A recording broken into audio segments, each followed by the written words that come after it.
తాకట్లో ఉన్న బంగారాన్ని విడిపించి ఆ రోజున మార్కెట్ ధర కట్టి మిగిలిన డబ్బును మీకు అందిస్తుంది కొమ్మూరి గోల్డ్.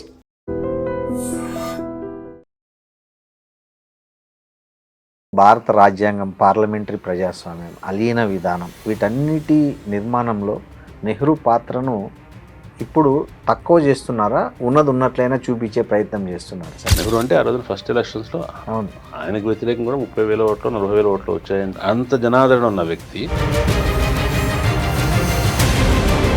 అంత అధికారం ఉన్నప్పటికీ నిరంకుశంగా వ్యవహరించలేదన్న ఆ టైంలో. నెహ్రూ బోసుకు మధ్య కాంగ్రెస్ నాయకత్వానికి జరిగిన పోటీలో స్పర్ధలో గాంధీ నెహ్రూ వైపు ఉన్నాడు కాబట్టి, నెహ్రూ శత్రువు కాబట్టి.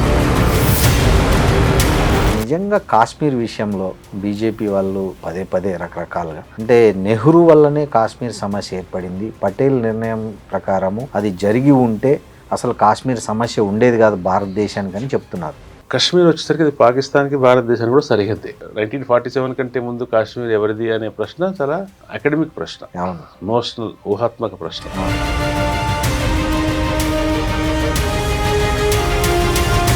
దాన్ని ఎట్లా పరిష్కరించుకోవాలి అనే సమస్య వచ్చినప్పుడు దానికి పాకిస్తాన్లోని పర్వత గిరిజన ప్రాంతాల నుంచి కొంతమంది వచ్చి దాడి చేశారు. ఈ గాంధీ పేరును కేంద్ర ప్రభుత్వం రకరకాల స్కీముల నుంచి తీసేయడం సిద్ధాంతంలో భాగమేనా? ఇప్పుడు ఇటువంటివి సార్ మీకు కమ్యూనిస్ట్ దేశాల్లో కూడా జరుగుతాయి. స్టాలిన్ మీద కృష్ణ విమర్శ పెట్టిన తర్వాత స్టాలిన్ పేర్లు, ఆఖరికి స్టాలిన్ మృతదేహాన్ని కూడా, ప్రదర్శనలో ఉన్న స్టాలిన్ మృతదేహాన్ని కూడా తీసి ఖననం చేశాడు. స్టాలిన్ పేర్లన్నీ తీసేశారు. ఎక్కడ పేపర్లో స్టాలిన్ అనే మాట రాకుండా చూశారు. డీస్టాలినైజేషన్ అన్నారు. మాటలు చరిత్రలో అతని పేరు లేకుండా చేయటం లేదు. ఇప్పుడు వీళ్ళు డీ గాంధీయైజేషన్, డీ నెహ్రూయైజేషన్ చేయడానికి ప్రయత్నిస్తున్నారు. ఈ మధ్య ఇంకా ఎక్కువ వినిపిస్తున్న పదం సనాతన ధర్మం. అసలు సనాతన ధర్మం అంటే ఏంటి సార్? సనాతనం అంటే శాశ్వతమైంది, నిరంతరమైంది అని అర్థం. ఒక్కొక్కళ్ళు ఒక్కొక్క అర్థంలో వాడుతున్నారు. కానీ సనాతనత్వం అనేది అందరికీ ఉంటుంది. సనాతన ధర్మం అనేది ఒక నాస్తికుడికి, హేతువాదికి సనాతనులు ఎవరు? చార్వాకులు, బుద్ధుడు, జైనులు. సనాతనత్వం అంటే పాతది, అవును, మాసిపోనిది. సరే, ఈ రాజకీయ శత్రువులు, అసమ్మతివాదుల విషయంలో మోడీ పాలనలో సాగుతున్న ఏదైతే బుల్డోజర్ విధానం, దాన్ని అంటే తిప్పికొట్టే శక్తి సామర్థ్యాలు క్రమంగా అంతరించిపోతున్నాయి దేశంలో, ఇంక్లూడింగ్ కమ్యూనిస్టులతో సహా అందరూ ఎదుర్కోలేని ఒక పరిస్థితి వచ్చింది. దీనికి కారణం ఏమంటారు సార్? మోడీ కానీ ఆయన వాళ్ళ శక్తి సామర్థ్యాల వల్ల, వాళ్ళ దీర్ఘకాలంగా అనుసరిస్తూ వస్తున్న పద్ధతుల వల్ల, సహనం వల్ల 86 నుంచి ఒకవైపు గాంధీని, జాతిపితాని కొనియాడుతూనే మరోవైపు గాడ్సేని మహిమాన్వితం చేసుకుంటున్న బీజేపీ, దాని అనుబంధ శక్తుల చర్యలను మనం ఎట్లా అర్థం చేసుకోవాలి సమాజం? గాంధీని గాడ్సే హత్య చేశాడు. హత్య చేసిన సమయంలో గాడ్సే ఆర్ఎస్ఎస్లో సభ్యుడిగా ఉన్నాడా లేడా, లేదా కేవలం ఆయనకు ఆర్ఎస్ఎస్ మీద కూడా విమర్శలు ఉండినా, లేదంటే ఆయనకు సావర్కర్కు ఉన్న సంబంధం ఏంటి, ఇవన్నీ వివాదాస్పద విషయాలు. నమస్తే, వెల్కమ్ టు ఐడ్రీమ్ మీడియా. నేను మీ రొద్దం శ్రీనివాస్. దేశంలో బీజేపీ ప్రభుత్వం చరిత్రను వక్రీకరించే ప్రయత్నం చేస్తుందని, ముఖ్యంగా గాంధీ, నెహ్రూ, ఇందిరా గాంధీల పేర్లను, వాళ్ళ పేర్లతో చాలా అసత్యాలను ప్రచారం చేస్తుందని అటు కాంగ్రెస్ ఆరోపిస్తోంది. వామపక్షాలు కూడా చరిత్రపై జరుగుతున్న దాడిని పలు విధాలుగా ఖండిస్తున్నారు.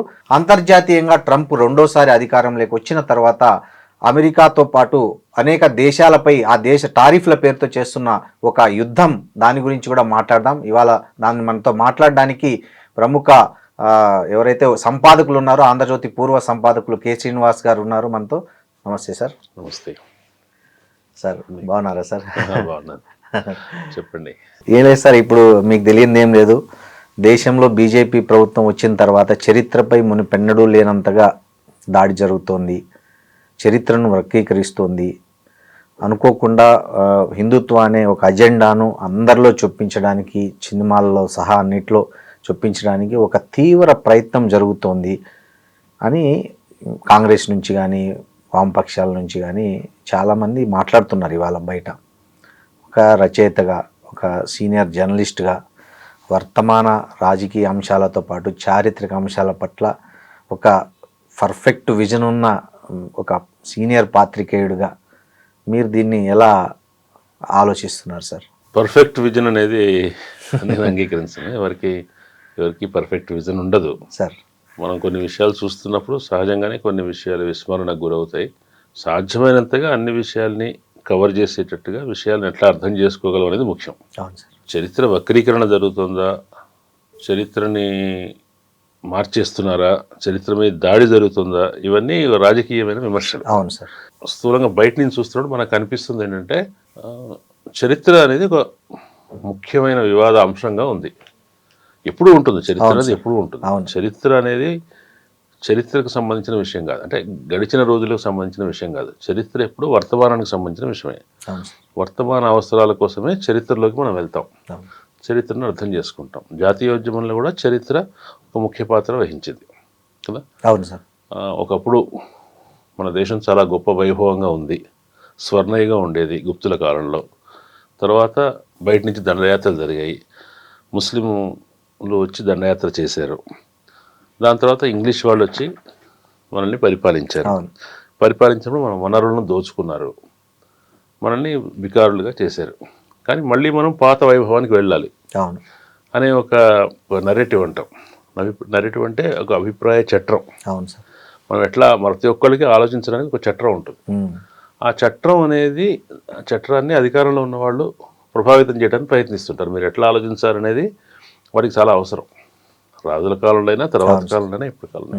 కాబట్టి ఒకప్పుడు భారత జాతీయోద్యమం తనంతట తాను ఒక అభిప్రాయ చట్రాన్ని ఏర్పరచుకుంది, ఒక చారిత్రక చట్రాన్ని. ఇది ఈ చరిత్ర నుంచి మనం ప్రేరణ పొందాలి, ఇటువంటి భవిష్యత్తు మనం సాధించుకోవాలి.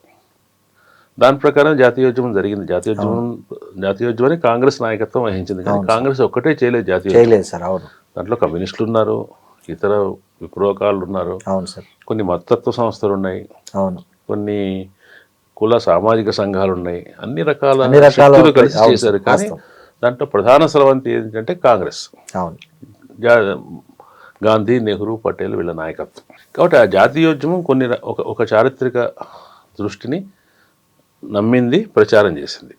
సహజంగానే స్వాతంత్రం వచ్చాక అదే చారిత్రక దృష్టి అనేది అధికారిక చరిత్ర దృక్పథంగా వచ్చింది. ఆ దృక్పథంతో బీజేపీ వాళ్ళకో, హిందూ మతత్వవాదులకో, వీళ్ళకు మాత్రమే కాదు, కమ్యూనిస్టులు కూడా విభేదం ఉంది. కమ్యూనిస్టులు కూడా గాంధీ, నెహ్రూ నాయకత్వంలో జాతీయోద్యమానికి అంత ప్రాముఖ్యం ఇవ్వకుండా విప్లవకారులు చేసిన దానికి ప్రాముఖ్యం ఇవ్వాలి కదా అని కమ్యూనిస్టులు అనుకునేవాళ్ళు. కాబట్టి మొన్నటి దాకా 2014 దాకా మన దేశంలో ప్రధాన చారిత్రక దృష్టిగా ఉన్నది ఏదైతే ఉందో అది జాతీయోద్యమ కాలంలోనే ఏర్పడింది.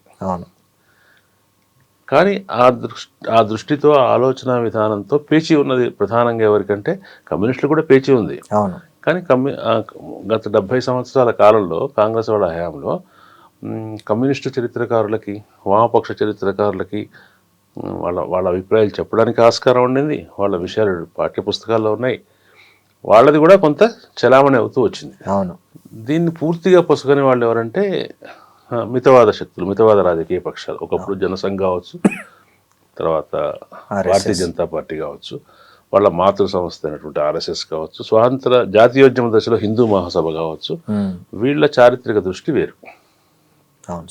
వీళ్ళ చారిత్రక దృష్టి ఏంటంటే భారతదేశానికి ఇంగ్లీష్ వాళ్ళకంటే, వాళ్ళు బాహటంగా చెప్పట్లేదు కానీ ఇంగ్లీష్ వాళ్ళకంటే ముస్లింల దండయాత్ర వల్లనే ఎక్కువ నష్టం జరిగింది. భారతీయ ఆత్మ అనేది ఎప్పుడు దెబ్బతిన్నది? సోమనాథ్ దేవాలయం మీద దాడి చేసినప్పుడే దెబ్బతిన్నది. కాబట్టి అట్లా ఆలోచించడం అంటే భారతదేశంలో ఉన్న ఒక ప్రముఖమైన జనసంఖ్య, ప్రముఖమైన జనాభా ముస్లింలు అనేవాళ్ళు, వాళ్ళు ఒక శత్రు పరంపరకు చెందిన వాళ్ళు అని చెప్పడం ద్వారా భారతదేశంలో అంతర్గతంగా సమాజంలో కొంత విభేదాలు సృష్టించడానికి కానీ, లేకపోతే పోలరైజేషన్ అంటాం, చీలిక, వీళ్ళకు వ్యతిరేకంగా మిగతా సమాజాన్ని ఏకం చేయడం, ఆ ఏకం చేయడమే జాతీయవాదం అని వాళ్ళు అనుకున్నారు. కానీ గాంధీ, నెహ్రూలు అట్లా అనుకోలేదు. వాళ్ళు వేరే రకమైన జాతీయవాదం ఉంది. ఇప్పుడు వీళ్ళు అధికారంలోకి వచ్చారు కాబట్టి సహజంగానే చరిత్ర, తమకు అనుకూలమైన చరిత్ర నిర్మించే ప్రయత్నం చేస్తారు. గాంధీ, నెహ్రూలు ముఖ్యం కాదు. గాంధీ, నెహ్రూల హయాంలో మైనారిటీగా అభిప్రాయాలు ఉండి కొద్దిగా బలహీనులుగా ఉన్న వాళ్ళు ఉన్నారు కదా, వాళ్ళను వీళ్ళు ముఖ్యులుగా తీసుకొచ్చారు. నెహ్రూ కంటే పటేల్, ఉమ్. గాంధీ నెహ్రూ కంటే బోసు, గాంధీ కంటే తిలక్. ఇట్లా వాళ్ళ చరిత్రలో వాళ్ళకు అనుకూలమైన వ్యక్తులను ఎంచుకొని వాళ్ళే ముఖ్యమైన నాయకులు చెప్తున్నారు. ఇట్లా చెప్పడం వల్ల ఏమవుతుందంటే చరిత్ర గురించిన ఒక భిన్నమైన దృక్పథం వస్తుంది. ఆ భిన్నమైన దృక్పథం వాళ్ళు ప్రజెంట్ చేయదలుచుకున్నారు. ఆ భిన్నమైన ప్రజెంట్లో ఉన్న సమస్యలు ఏంటి, దానివల్ల వచ్చే నష్టం ఏంటి అనేది ఇతర పక్షాలు చెప్తున్నారు. కాబట్టి కాంగ్రెస్ పోయి జనతా పార్టీ వచ్చింది ఒకప్పుడు, ఇవన్నీ ఉన్నాయి కానీ వాళ్ళెవరికి పెద్దగా దీంతో చరిత్రను తిరగరాసే ప్రయత్నం వాళ్ళు చేయలే. వాళ్ళకి ఐడియాలజీగా అంత ముఖ్యం కాదు. అవును. కానీ ఇప్పుడు అధికారంలో ఉన్న పార్టీకి ఐడియాలజీ చాలా ముఖ్యం. ప్రజల్ని పరిపాలించడమే కాదు, ప్రజల మనస్సుల్ని పరిపాలించడం, ప్రజల మనస్సుల్ని మార్చడం అనేది వీళ్ళకి అవసరం. కాబట్టి వీళ్ళు చాలా సమర్థవంతంగా పని చేస్తున్నారు. సార్, ఇప్పుడు దేశ రాజకీయాల్లో చరిత్రను రాజకీయం చేయడం వల్ల ప్రజాస్వామ్యానికి ఏమైనా ప్రమాదం జరిగే అవకాశం ఉందా? చరిత్ర ఎప్పుడు రాజకీయంగానే ఉంటుంది. చెప్పాను కదా, గతంలోని అంశాలు ఏవి వర్తమానంలో ముఖ్యం అవుతాయంటే వర్తమాన అవసరాల కోసమే కదా. అవును సార్. ఎందుకు బీజేపీ వాళ్ళు కానీ, వాళ్ళ మూల సంస్థల ఆర్ఎస్ఎస్ కానీ, హిందూ మతవాదులు కానీ, మితవాద పక్షాలు కానీ, వాళ్ళ దృష్టిలో చూడండి, రాణా ప్రతాప్ సింగ్ చాలా గొప్ప రాజు, శివాజీ గొప్ప రాజు ఇట్లా చెప్తారు. వాళ్ళు గొప్ప రాజులే, సందేహం భారతదేశం వాళ్ళే చెప్తున్నట్టుగా భారతదేశం ఎంత పెద్ద చరిత్రలో అశోకుడు ఎందుకు పెద్ద రాజు కాదు, సముద్రగుప్తుడు ఎందుకు పెద్ద రాజు కాదు, చంద్రగుప్తుడు ఎందుకు కాదు? ఎందుకంటే వాళ్ళెవరు ముస్లింలతో పోరాడలేదు. ఓకే. అశోకుడు భారతదేశం మొత్తాన్ని పరిపాలించినవాడు. అవును. సముద్రగుప్తుడు హయాంలో భారతదేశం స్వర్ణయుగం అయింది. అంటే విదేశీ వ్యాపారం పెరిగింది. స్వర్ణయుగం అంటేనే అదే మొత్తం అన్ని రకాలుగా ప్రాస్పెరిటీ వచ్చింది. కాళిదాసు లాంటి గొప్ప కవులు ఆ కాలంలో రాగలిగారంటే, ఒక గొప్ప సాహిత్య విలువలు ఉన్న కవి వచ్చాడంటే ఆ సమయంలో ఆ సమాజం చాలా సంపన్నంగా ఉందని అర్థం. అవును. విజయనగర సామ్రాజ్యంలో చూసాం, అష్టదిగ్గజాలు లాంటి కవులు ఉన్నారంటే అర్థమంటే ఆ కాలంలో సమాజం చాలా రిచ్గా ఉంది. మరి వాళ్ళని ఆదర్శంగా చెప్పకుండా ఎందుకు ఈ చిన్న చిన్న రాజులను చెప్తున్నారంటే, వాళ్లకు ఇన్స్పిరేషను ముస్లింలతో పోరాడిన రాజుల నుంచి కలగాలి సమాజంలో అనుకుంటున్నారు. అనుకోవటం వల్ల అది ప్రస్తుత వర్తమాన సమాజంలో విభజనకు ఉపయోగపడుతుంది కదా. నిజానికి శివాజీ విషయంలో కూడా వాళ్ళు రెండు భేదాలు ఉన్నాయి. శివాజీ నిజంగా తన యుద్ధాన్ని ముస్లింలతో చేశాడా అంటే ఔరంగజేబుతో చేశాడు, కానీ ముస్లింలతో చేస్తాననుకుని చేశాడా ఏదో ఒక రాజుతో చేశాడు కదా అని ఆలోచిస్తే, శివాజీ చూస్తే గోల్కొండ కుతుబ్ షాహీలతో చాలా సఖ్యంగా ఉండేవాడు. ఇక్కడికి వచ్చాడు హైదరాబాద్ చాలాసార్లు. తర్వాత ఆయన ఆంతరంగికుల్లో, ఆయన సైన్యాధికారుల్లో ముస్లింలు చాలామంది ఉన్నారు. అవును. ఆయన పోరాడిన హిందూ రాజులు చాలామంది ఉన్నారు. అవును. ఆయన ఢిల్లీలో ఎవరున్నా, ఔరంగజేబు కాక ఇంకే చక్రవర్తి ఉన్నా, హిందూ చక్రవర్తి ఉన్నా, పార్సీ చక్రవర్తి ఉన్నా, వాడు దేశం మీద దండయాత్ర చేసేవాడైతే ఎదిరించేవాడే. అంతేకాదు సార్. నిజానికి శివాజీకి ఇంకో కోణం ఉంది. శివాజీ క్షత్రియుడు కాదు అని, అతనికి పట్టాభిషేకం చేయడానికి బ్రాహ్మణులు అంగీకరించలేదని, అవును, రాకుండా అవమానించారని ఇటువంటి వర్షన్ కూడా ఉంది సార్. దాన్ని వాళ్ళ బహుజనవాదులు దాన్ని శివాజీ అనేది ఒక బహుజన రాజు అని వాళ్ళు చెప్తున్నారు. అంటే ఎవరు ఏ వర్షన్ తీసుకుంటారనేది వాళ్ళ వర్తమాన రాజకీయ సామాజిక అవసరాలను బట్టి ఉంటుంది. అవును. బహుజనులు వాళ్ళు ఆ యాంగిల్ నుంచి ఇన్స్పిరేషన్గా తీసుకుంటున్నారు. అట్లా కాదు, భారతదేశంలో అది ముస్లింల మీద ఒక వ్యతిరేకత కలిగించే ప్రేరణ ఇవ్వాలనుకుంటే శివాజీని ఒక ముస్లింల మీద పోరాడిన రాజుగా తీసుకుంటారు. కాబట్టి వర్తమాన అవసరాల నుంచే వస్తుంది. రాజకీయంగా చూడటం ప్రతి ఒక్కరు రాజకీయంగానే చూస్తారు. కానీ ఇవాళ మనకి ఎందుకు గ్లేరింగ్గా కనపడుతుందంటే, ఇవాళ ఈ 10 సంవత్సరాల నుంచి 11 సంవత్సరాల నుంచి ఈ ప్రభుత్వం చేసినంత కన్సిస్టెంట్గా, పట్టుదలగా చరిత్రను మార్చడం, చరిత్ర దృక్పథాన్ని మార్చే ప్రయత్నం చేయడం, ఉత్తగా మార్చి ఉపన్యాసాలు ఇవ్వడం కాదు. ఎక్కడ ఏ సోర్సెస్ నుంచి మనలో చరిత్ర అభిప్రాయాలు ఏర్పడతాయో ఆ సోర్సెస్ మీద గురి పెట్టారు. ఇంకా టెక్స్ట్ బుక్స్లో మార్చారు. సమాచార మాధ్యమాల్లో చర్చల్లో ఈ భావాన్ని ప్రచారం చేయడం ద్వారా చేశారు. అవును. ముఖ్యంగా ఈ డిజిటల్ మీడియా వచ్చిన తర్వాత దీని ద్వారా ఎక్కువగా ప్రచారం చేశారు. వాట్సాప్ ద్వారా ఎక్కువ ప్రచారం చేశారు. కాబట్టి ప్రజల రేడియో కార్యక్రమాలు, టీవీ కార్యక్రమాలు ద్వారా చేశారు. కాబట్టి ప్రజల అభిప్రాయాలను ఏవి తీర్చిదిద్దుతాయో ఆ మూలాల మీద వాళ్ళు దృష్టి పెట్టారు. కాబట్టి ఇంత పట్టుదలగా చేసిన ప్రభుత్వం ఇంకొకటి లేదు. అందువల్ల ఎప్పుడు ఇంతకాలం ఈ 70 సంవత్సరాలుగా ఈ భావజాల రంగంలో ఇటువంటి ప్రయత్నం లేదు కాబట్టి దాన్ని ఎదుర్కొనే వాళ్ళు కూడా తబ్బిపోతున్నారు. కాంగ్రెస్ కూడా దాన్ని ఎదుర్కోలేకపోతుంది. కాంగ్రెస్ కావచ్చు, లెఫ్టిస్టులు కూడా పూర్తిగా ఎదుర్కొంటారని చెప్పలేం. అవును. మీరు 2014లోనే ఒక సంపాదకీయం రాశారు ఆంధ్రజ్యోతిలో. ఈ ట్రెండ్ను మీరు పసిగట్టి మంద్రస్థాయి మహాయుద్ధం అని ఒక క్యాప్షన్ పెట్టి రాశారు. సో ఆ మంద్రస్థాయి మహాయుద్ధం ఇప్పుడు ఏ దశకు 11 సంవత్సరాలు 2014లో ఎట్లా ఉందో సార్ 2025లో 26లో అట్లా లేదు.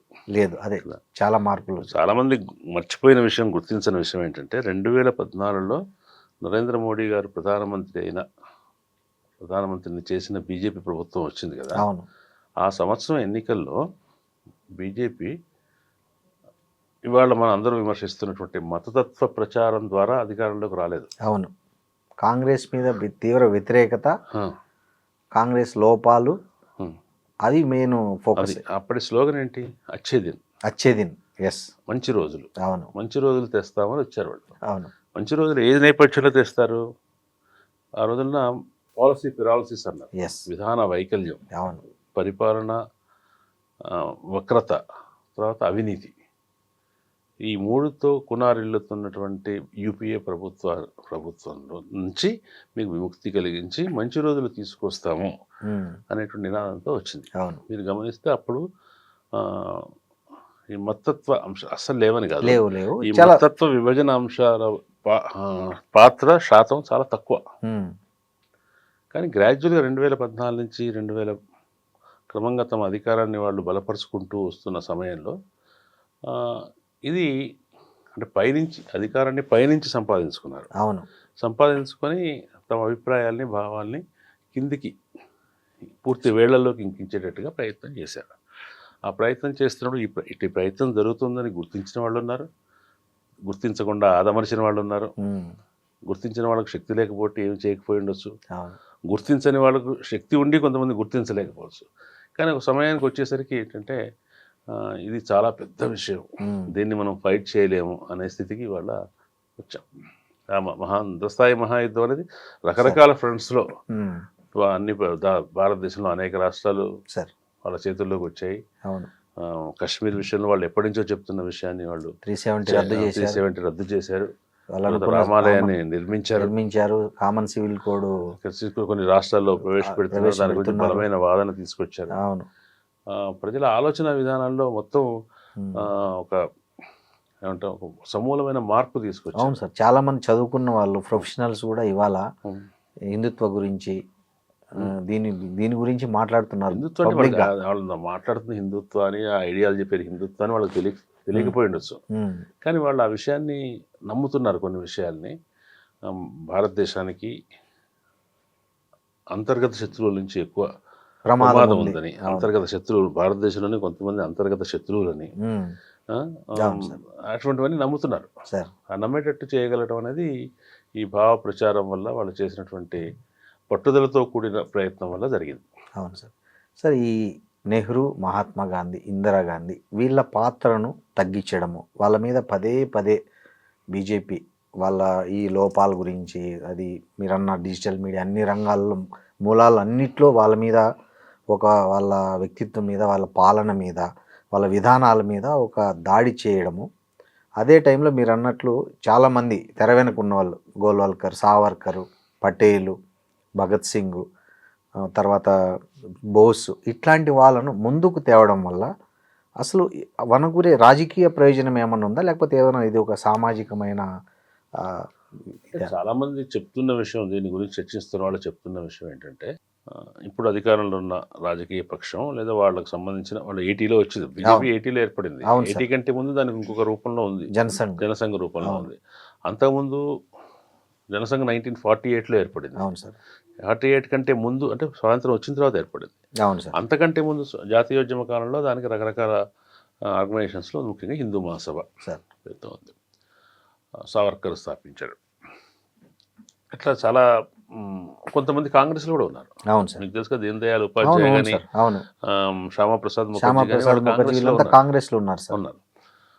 కాబట్టి కాంగ్రెస్ కూడా పూర్తి చెప్పాం కదా, నాయకత్వం గాంధీ నెహ్రూ నాయకత్వం తప్ప దాంట్లో అనేక రకాల కమ్యూనిస్టులు కొంతకాలం ఉన్నారు కాంగ్రెస్లో. అవును సార్. జాతీయోద్యమం ఉన్నారు, అన్నాక సోషలిస్టులు ఉన్నారు, అవును, పూర్తి రైటిస్టులు ఉన్నారు. ఎస్.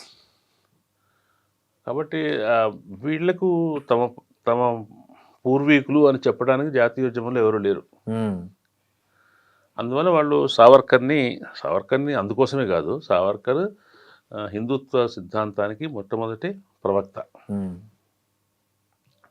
అది కాకుండా ఆయన ఆయన జైలుకి వెళ్ళి అండమాన్లో ఉండిన తర్వాత ఎట్లా ఉన్నాడో, లొంగిపోయాడని ప్రయత్నించాడు, అది వివాదాస్పదమైన విషయం. అది కాకుండా ఆయన 1857లో ప్రథమ భారత సంగ్రామం దాన్ని ప్రథమ భారత సంగ్రామం అని నిర్వచించిన వాడే సావర్కర్.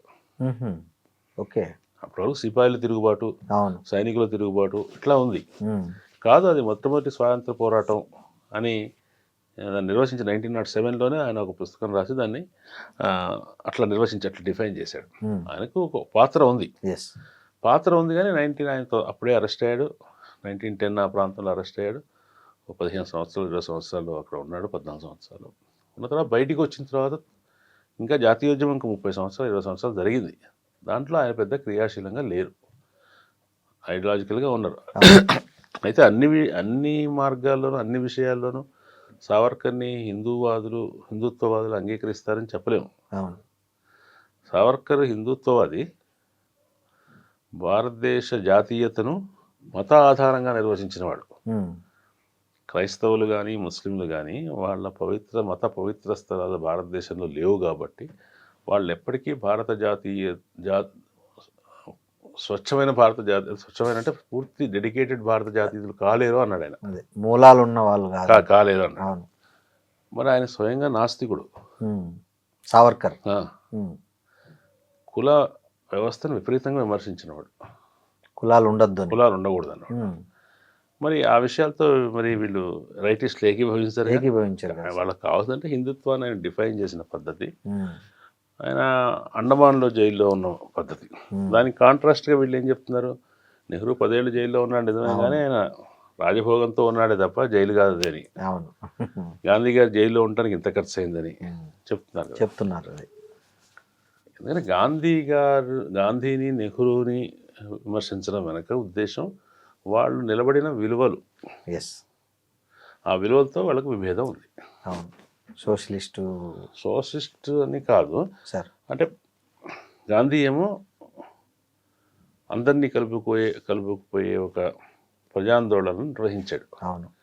ఆయన స్వయంగా కులాలను సమర్థించాడు, కుల వ్యవస్థను సమర్థించాడు Gandhi. At the same time వర్ణాశ్రమ వ్యవస్థను సమర్థించుతూనే అస్పృశ్యత పోవాలన్నాడు. అస్పృశ్యత పోవాలన్నాడు. తర్వాత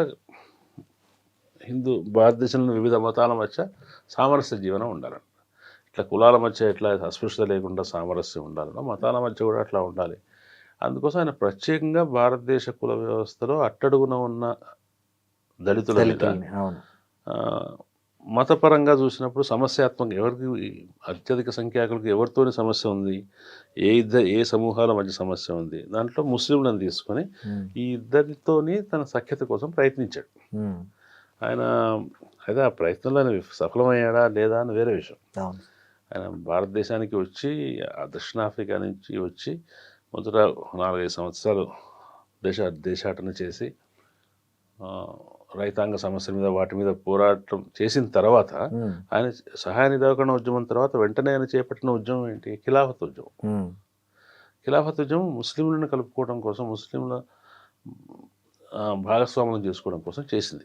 జాతీయోద్యమంలో ముస్లింలు భాగస్వాములుగా ఉండాలి, అలా జాతీయోద్యమంలో దళితులు భాగస్వామిగా ఉండాలి. దానికి ఆయన అనుసరించిన పద్ధతిలో వివాదాస్పదం అయ్యుండొచ్చు, కానీ ఆయన ఉద్దేశం ఏంటంటే ఇంక్లూజివ్ సొసైటీ. మంచిదే కదా సార్. ఆ ఇంక్లూజివిటీ అనేది దాన్ని వీళ్ళు అంగీకరించరు. అట్లా నెహ్రూ భారతదేశ జాతీయోద్యమానికి ఒక ప్రోగ్రెసివ్ లుక్ ఇచ్చాడు. చరిత్రను ఎట్లా అర్థం చేసుకోవాలి, స్వయంగా చరిత్రకారుడు ఆయన. అంటే చరిత్రకారుడు అంటే చరిత్ర పరిశోధన చేసినవాడు కదా, చరిత్రను తను అర్థం చేసుకున్న చరిత్రని తన పుస్తకాల్లో రాశాడు. అవును. తన ప్రాధాన్యం ఏంటో చెప్పాడు. భారతదేశ చరిత్రను ఎట్లా క్రమ పరిణామాన్ని ఆయన చెప్పాడు. ఆ క్రమ పరిణామం చెప్పడంలో కూడా ఒక ప్రోగ్రెస్ లెఫ్టిస్ట్ లీనింగ్ ఉన్నటువంటి వ్యక్తి. అవును. మరి భారతదేశాన్ని ఎవరు ముందుకు తీసుకెళ్ళాలి అన్నప్పుడు పటేల్ కూడా గాంధీ అనుచరుడే. తెలుసుగా పటేల్. అవును సార్. జాతీయ కాంగ్రెస్ కోశాధికారి. అవును. ఫైనాన్స్ మొత్తం ఆయనే అరేంజ్ చేసేవాడు. అవును సార్. ఇద్దరు గుజరాత్ వాళ్ళు. అవును. గాంధీ అంటే ఆయనకు చాలా భక్తి. అవును. అయినప్పటికీ పటేల్ని కాదని నెహ్రూని గాంధీ ఎందుకు మొగ్గు చూపాడు అంటే భారతదేశ స్వాతంత్రానంతరం భారతదేశాన్ని నడపడానికి ఇటువంటి ప్రోగ్రెస్ అవుట్లుక్ ఉంటే మంచిది అని. అట్లానే పటేల్ విషయంలో కూడా వీళ్ళు క్లెయిమ్ చేసుకుంటున్నంత మాత్రాన పటేల్ పూర్తిగా అంత సంప్రదాయవాద ఏమి కాదు. అవును సార్. ఆయనకు ఫ్యూడల్ నేపథ్యం నుంచి వచ్చిన మాట నిజమే. సంస్థానాధీశుల విషయంలో మొత్తం రాజ్యాంగ సభలో చర్చల్లో వాటిలో చూసినప్పుడు సంస్థానాధీశుల విషయంలో వాళ్ళ హక్కుల గురించి వాటి గురించి మాట్లాడిన మాట నిజమే. అసలుకి ఆయన అభిప్రాయంలో సంస్థానాధీశుల భారతదేశం వేరుగా ఉండాలి, అంటే ఒకటే భారతదేశంలో బ్రిటిష్ భారతదేశం వేరేగా ఉండాలి, రెండింటిని వేరేగా చేయాలనేటువంటి ఆలోచన కూడా ఆ రోజుల్లో వచ్చింది పటేల్కి. అంటే పటేల్కి కాదు, అటు ఉంది అటు భారతదేశం. అవును సార్. బ్రిటిష్ వాళ్ళు వెళ్ళిపోయే టైం అవును సార్. కొంత భాగం సంస్థానాధీశుల చేతిలో ఉంది, కొంత భాగం బ్రిటిష్ వాళ్ళు సొంతంగా నేరుగా పరిపాలించారు.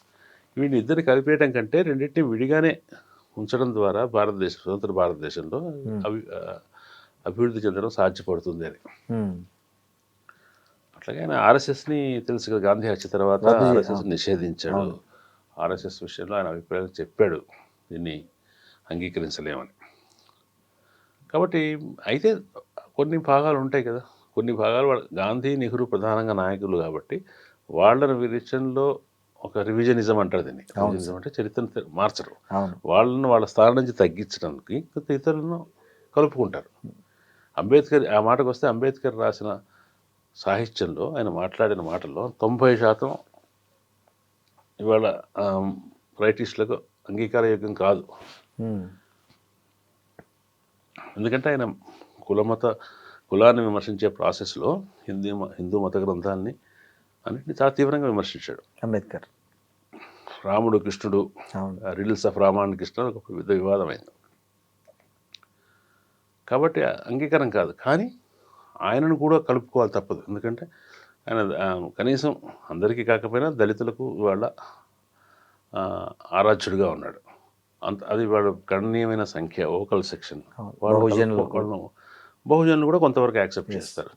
చేసినప్పుడు అంతమందిని శత్రువుని చేసుకోవడం ఇష్టం లేదు కాబట్టి ఆయన్ని కూడా కలుపుకుంటున్నారు. ఎందుకు చెప్పి ఆయన గురించి వాళ్ళు ఏం చెప్తారు, ఆయన హిందూ మతం మీద కుల వ్యవస్థ మీద కోపం వచ్చినప్పుడు ఆయన ఏ మతాన్ని ఎంచుకున్నాడు? ఇస్లాంని ఎంచుకున్నాడా, క్రిస్టియానిటీని ఎంచుకున్నాడా? లేదు కదా, బౌద్ధంలోకి వెళ్ళాడు. బౌద్ధం అంటే భారతీయ మతం, హిందూ మతంలో భాగమే అని వీళ్ళు క్లెయిమ్ చేస్తారు. ఆయన చేసుకుంటే ఆయన ఒక రకంగా అది ఇస్లాం మీద క్రిస్టియానిటీ మీద విమర్శనే అని అట్లా చెప్తారు. అట్లా ఆ పార్టీ తీసుకొని వాళ్ళు ఆయన ఓన్ చేసుకునే ప్రయత్నం చేస్తారు. బోసు ఆయన హేతువాది, సోషలిస్ట్ భావాలు ఉన్నవాడు, మతత్వాన్ని వ్యతిరేకించినవాడు. ఆయన ఆర్మీలో చాలామంది ముఖ్య స్థానాల్లో ముస్లింలు ఉన్నారు. అటువంటి వాడిని వీళ్ళు ఎందుకు ఓన్ చేసుకుంటున్నారు? ఎందుకంటే నెహ్రూ బోసుకు మధ్య కాంగ్రెస్ నాయకత్వానికి జరిగిన పోటీలో స్పర్ధలో గాంధీ నెహ్రూ వైపు ఉన్నాడు కాబట్టి, నెహ్రూ శత్రువు కాబట్టి బోసును యాక్సెప్ట్ చేయడం తప్ప ఇంకొక ఆస్పెక్ట్ కూడా ఉంది. బోస్ చేసిన పొరపాటు ఏంటి? ఆయన సైనిక చర్య భారతదేశానికి శాంతియుతంగా రాదు, ఏదో సాయుధంగా చేయాలని అనుకున్నాడు. దానికోసం ఎవరిని ఆశ్రయించాడు? హిట్లర్ని ఆశ్రయించాడు. అది కొంచెం ప్రమాదకరమైన విషయం కదా. గాంధీ కూడా దాన్ని అంగీకరించలేదు. అది దేశానికి ప్రపంచానికి కూడా ప్రమాదం కలిగించే పని చేశాడు. అయితే వీళ్ళు ఏమంటారంటే లెఫ్టిస్టులు, ఎందుకు నువ్వు వీళ్ళని బోసును సపోర్ట్ చేస్తానంటే, బోసులో ఉన్న అభిప్రాయాల వల్ల ప్రోగ్రెసివ్నెస్ వల్ల కాదు, బోసు హిట్లర్ దగ్గరికి వెళ్ళాడు, వీళ్ళు హిట్లర్ అభిమానులు కాబట్టి అందుకోసం ఆయన కాంగ్రెస్ వాదులు లెఫ్టిస్టులు అంటారు. అంటే వాళ్ళ స్వాతంత్రోద్యమంలో తమ వాళ్ళు ఎవరు పరమ వాళ్ళు ఎవరు వెనక రిట్రాస్పెక్టివ్గా వేరు చేసే ప్రయత్నం చేస్తున్నారు వీళ్ళు. అవును. అందువల్ల భగత్ సింగ్ ఆయన మార్క్సిస్ట్ ఎందుకు ఆస్తికున్న ఆయన పుస్తకం రాశాడు. ఆయన మార్క్సిస్ట్ అధ్యయనంలో ఉన్నాడు చనిపోయిన టైంలో. ఆయన ఎక్కడ కూడా మతవాదాన్ని అభిప్రాయం చెప్పలేదు. కానీ ఎందుకంటే అతను వాయిలెంట్ పద్ధతిలో హింసాత్మక పద్ధతిలో చర్యలు చేశాడు. గాంధీ అతని విడుదల కోసం పెద్దగా ప్రయత్నించలేదు అనేటువంటి ఒక నెరేటివ్ వాదం ఉంది. కాబట్టి ఈ రెండు దృష్ట్యా గాంధీ వ్యతిరేక కాబట్టి, గాంధీకి భిన్నమైన వాడు కాబట్టి భగత్ సింగ్ ముందుకు అట్లా. సార్, నిజంగా కాశ్మీర్ విషయంలో బీజేపీ వాళ్ళు, మీరు చెప్తున్న వాళ్ళకి సంబంధించిన వాళ్ళు ఏదైతే చెప్తున్నారు ఇప్పుడు పదే రకరకాలుగా, అంటే నెహ్రూ వల్లనే కాశ్మీర్ సమస్య ఏర్పడింది, పటేల్ నిర్ణయం ప్రకారము అది జరిగి ఉంటే అసలు కాశ్మీర్ సమస్య ఉండేది కాదు భారతదేశానికి అని చెప్తున్నారు. అంటే నాకున్న అవగాహన ఏంటంటే అసలు పటేల్ కాశ్మీర్ను పాకిస్తాన్కి ఇచ్చేద్దామన్నాడు అని, నెహ్రూనే వద్దు అని అన్నాడు అనేది నేను చదువుకున్న చరిత్ర. సార్, మీరు దాన్ని మీ కోణంలో ఎలా చెప్తారు సార్? అంటే ఏ సందర్భంలో ఏమన్నారు అనే దానికంటే కూడా సార్, కాశ్మీర్ సమస్య ఎందుకు వచ్చింది అనేది ఒకసారి ఆలోచించినప్పుడు కాశ్మీర్ సమస్య కాదు, హైదరాబాద్ సమస్య కూడా వచ్చినాయి. అవును. ఎందుకు వచ్చింది అంటే భారతదేశంలోని వివిధ సంస్థానాలు, సామంతరాజులు వివిధ సంస్థానాలు ఉన్నారో వాళ్ళు బ్రిటిష్ వాళ్ళ పారమౌంట్సే అంటారు. అవును. పరమాధికారం కింద ఉండినటువంటి సంస్థానాధీశులు మీరు భారతదేశంలో కలిసిపోవచ్చు, అవసరమైతే స్వతంత్రంగా ఉండొచ్చు, లేదంటే పాకిస్తాన్లో కలవచ్చు అనేటువంటి ఆప్షన్ ఆ రోజున చర్చల్లో బ్రిటిష్ వాళ్ళు చెప్పారు. అయితే ఇక్కడ ఎవరిని కలవమన్నా కలవరు కదా, భౌగోళికంగా ఎవరికి దగ్గరగా ఉంటే దాంట్లో కలుస్తారు. అవును. అట్లా సమస్య వచ్చింది ఏంటంటే హైదరాబాద్కి జునాగఢ్కి వచ్చింది. ఇవి రెండు చుట్టుపక్కల అంతా కూడా పాకిస్తాన్ చాలా దూరంగా ఉన్నాయి ఇవి. అవును. కానీ పాకిస్తాన్లో కలవాలని నేను కోరుకోలేదు, స్వతంత్రంగా ఉండాలనే కోరిక వచ్చింది. కశ్మీర్ వచ్చేసరికి ఇది పాకిస్తాన్కి భారతదేశానికి కూడా సరిహద్దే కదా. అవును. దాంట్లో అక్కడ కూడా జాతీయోద్యమం జరిగింది. షేక్ అబ్దుల్లా అక్కడ జాతీయోద్యమ నాయకుడు.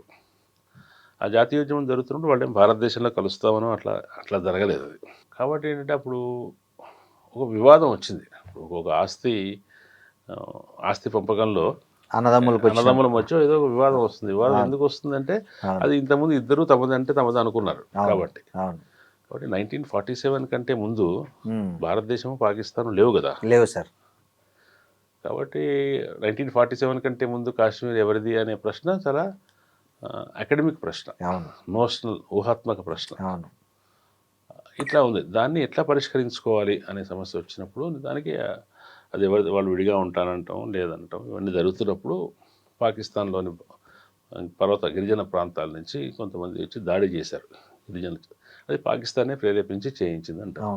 చేయించినప్పుడు అది ఎవరి మీద, జమ్మూ కాశ్మీర్ ప్రాంత ప్రజల మీద దాడి జరుగుతుంటే దాన్ని ఎదుర్కోవడానికి భారతదేశ సైన్యం వెళ్ళింది. ఆ సైన్యాన్ని రాజా జయసింహ ఆహ్వానించాడు.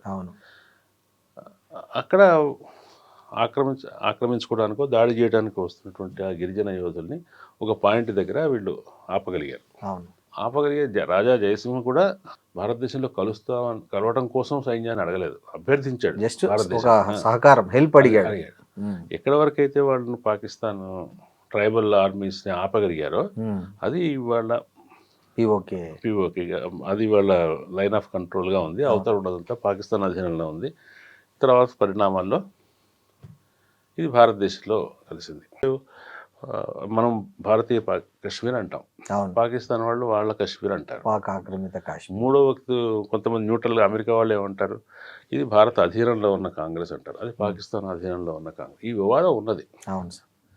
వివాదంలో పాకిస్తాన్కే ఇచ్చేద్దామని కానీ, స్వతంత్రం ఇచ్చేద్దామని కానీ గాంధీ కానీ నెహ్రూ కానీ, గాంధీ ఒక్కడు మాత్రం దానికి కాశ్మీర్ ప్రజల నిర్ణయాధికారమే చెల్లాలి అన్నాడు. కానీ ఒకసారి అది గాంధీ అంటే అధికారంలో లేడు కదా, ఆయన 48లో రాసింది కూడా చూస్తే ఆయన ప్రజలు ఏం కోరుకుంటే అది చేయండి అన్నాడు. కానీ అధికారంలోకి వచ్చిన తర్వాత నెహ్రూ కానీ ఇంకొకళ్ళు కానీ సహజంగానే భారతదేశంలోనే ఉంచుకోవాలని ఆలోచిస్తారు కదా. అయితే ఉంచుకోవటానికి కోసం వాళ్ళు అటానమీ ఇవ్వాలని, వాళ్ళకి ఎక్కువ స్వయం ప్రతిపత్తి ఇవ్వాలని, అవకాశాలు ఇవ్వటం ద్వారా కలుపుకోవాలని గాంధీ లాంటి నెహ్రూ లాంటి వాళ్ళు అనుకుని ఉండొచ్చు. లేదు వాళ్ళని అణిచివేయడం ద్వారానే కలుపుకొని ఉండాలని ఇంకో అభిప్రాయం ఉండొచ్చు కదా. దాంట్లో అభిప్రాయాల భిన్నత్వం. అవును సార్. అంటే ఒక ప్రాంతాన్ని మనం మనలో కలిసి ఉంటట్టు చేయడానికి అవును. వాడికి నీకేం భయం లేదురా, నువ్వు మాతో ఉండొచ్చు, పెద్దరికం నీకు అన్ని అది. హక్కులు ఉంటాయి, ఉమ్. నీకు కావాలంటే ఇంక నీకు 4 హక్కులు ఎక్కువ ఇస్తాను, మాతో ఉండు అని చెప్పడం ఒక పద్ధతి. అది పెద్దరికం సార్. అది నాతో ఉండొద్దు, నాతో ఉండకపోతే నేను అణిచివేసిన బలప్రయోగం ద్వారా నేను ఉంచుకుంటాను నియంతృత్వం. పద్ధతి. అవును. ఆ 2 రకాల పద్ధతులు ఉన్నాయి. దాంట్లో గాంధీ అనుసరించిన అంత గాంధీ నెహ్రూ గురించి అంత చెప్తారు కదా, వీళ్ళు ఇంత విమర్శిస్తున్నారు కదా. ఆయన 53లో మరి షేక్ అబ్దుల్లాని జైల్లో పెట్టాడు 69 దాకా. అవును. ఆయన చనిపోయేదాకా జైల్లోనే ఉన్నాడు షేక్ అబ్దుల్లా. అవును. మళ్ళీ తర్వాత కాలంలో కూడా ఇందిరాగాంధీ హయాంలో కూడా 74, 75 దాకా ఆయన జైల్లోనే ఉన్నాడు. కాబట్టి ఇందిరాగాంధీ అయినా నెహ్రూ అయినా కాశ్మీర్ విషయంలో ఇవాళ కాశ్మీర్లో వేర్పాటువాదులు కానీ, స్వతంత్రవాదులు కానీ, పాక్ అనుకూలవాదులు కానీ వాళ్ళ ఆకాంక్షలకు అనుకూలంగా ఎవరూ లేరు, ఉండే అవకాశమే లేదు. అవును. పైగా వాళ్ళకున్న స్వయం ప్రతిపత్తిని తగ్గిస్తూ వచ్చారు. వీళ్ళు 370 2018లో 19లో చేశారు. కానీ అవును. కశ్మీర్ భారతదేశంలో భాగమైనప్పుడు అక్కడ వాళ్ళకు ఉన్నటువంటి ప్రతిపత్తి ఈ 60-70 ఏళ్ల కాలంలో క్రమంగా తగ్గుతూ వచ్చింది.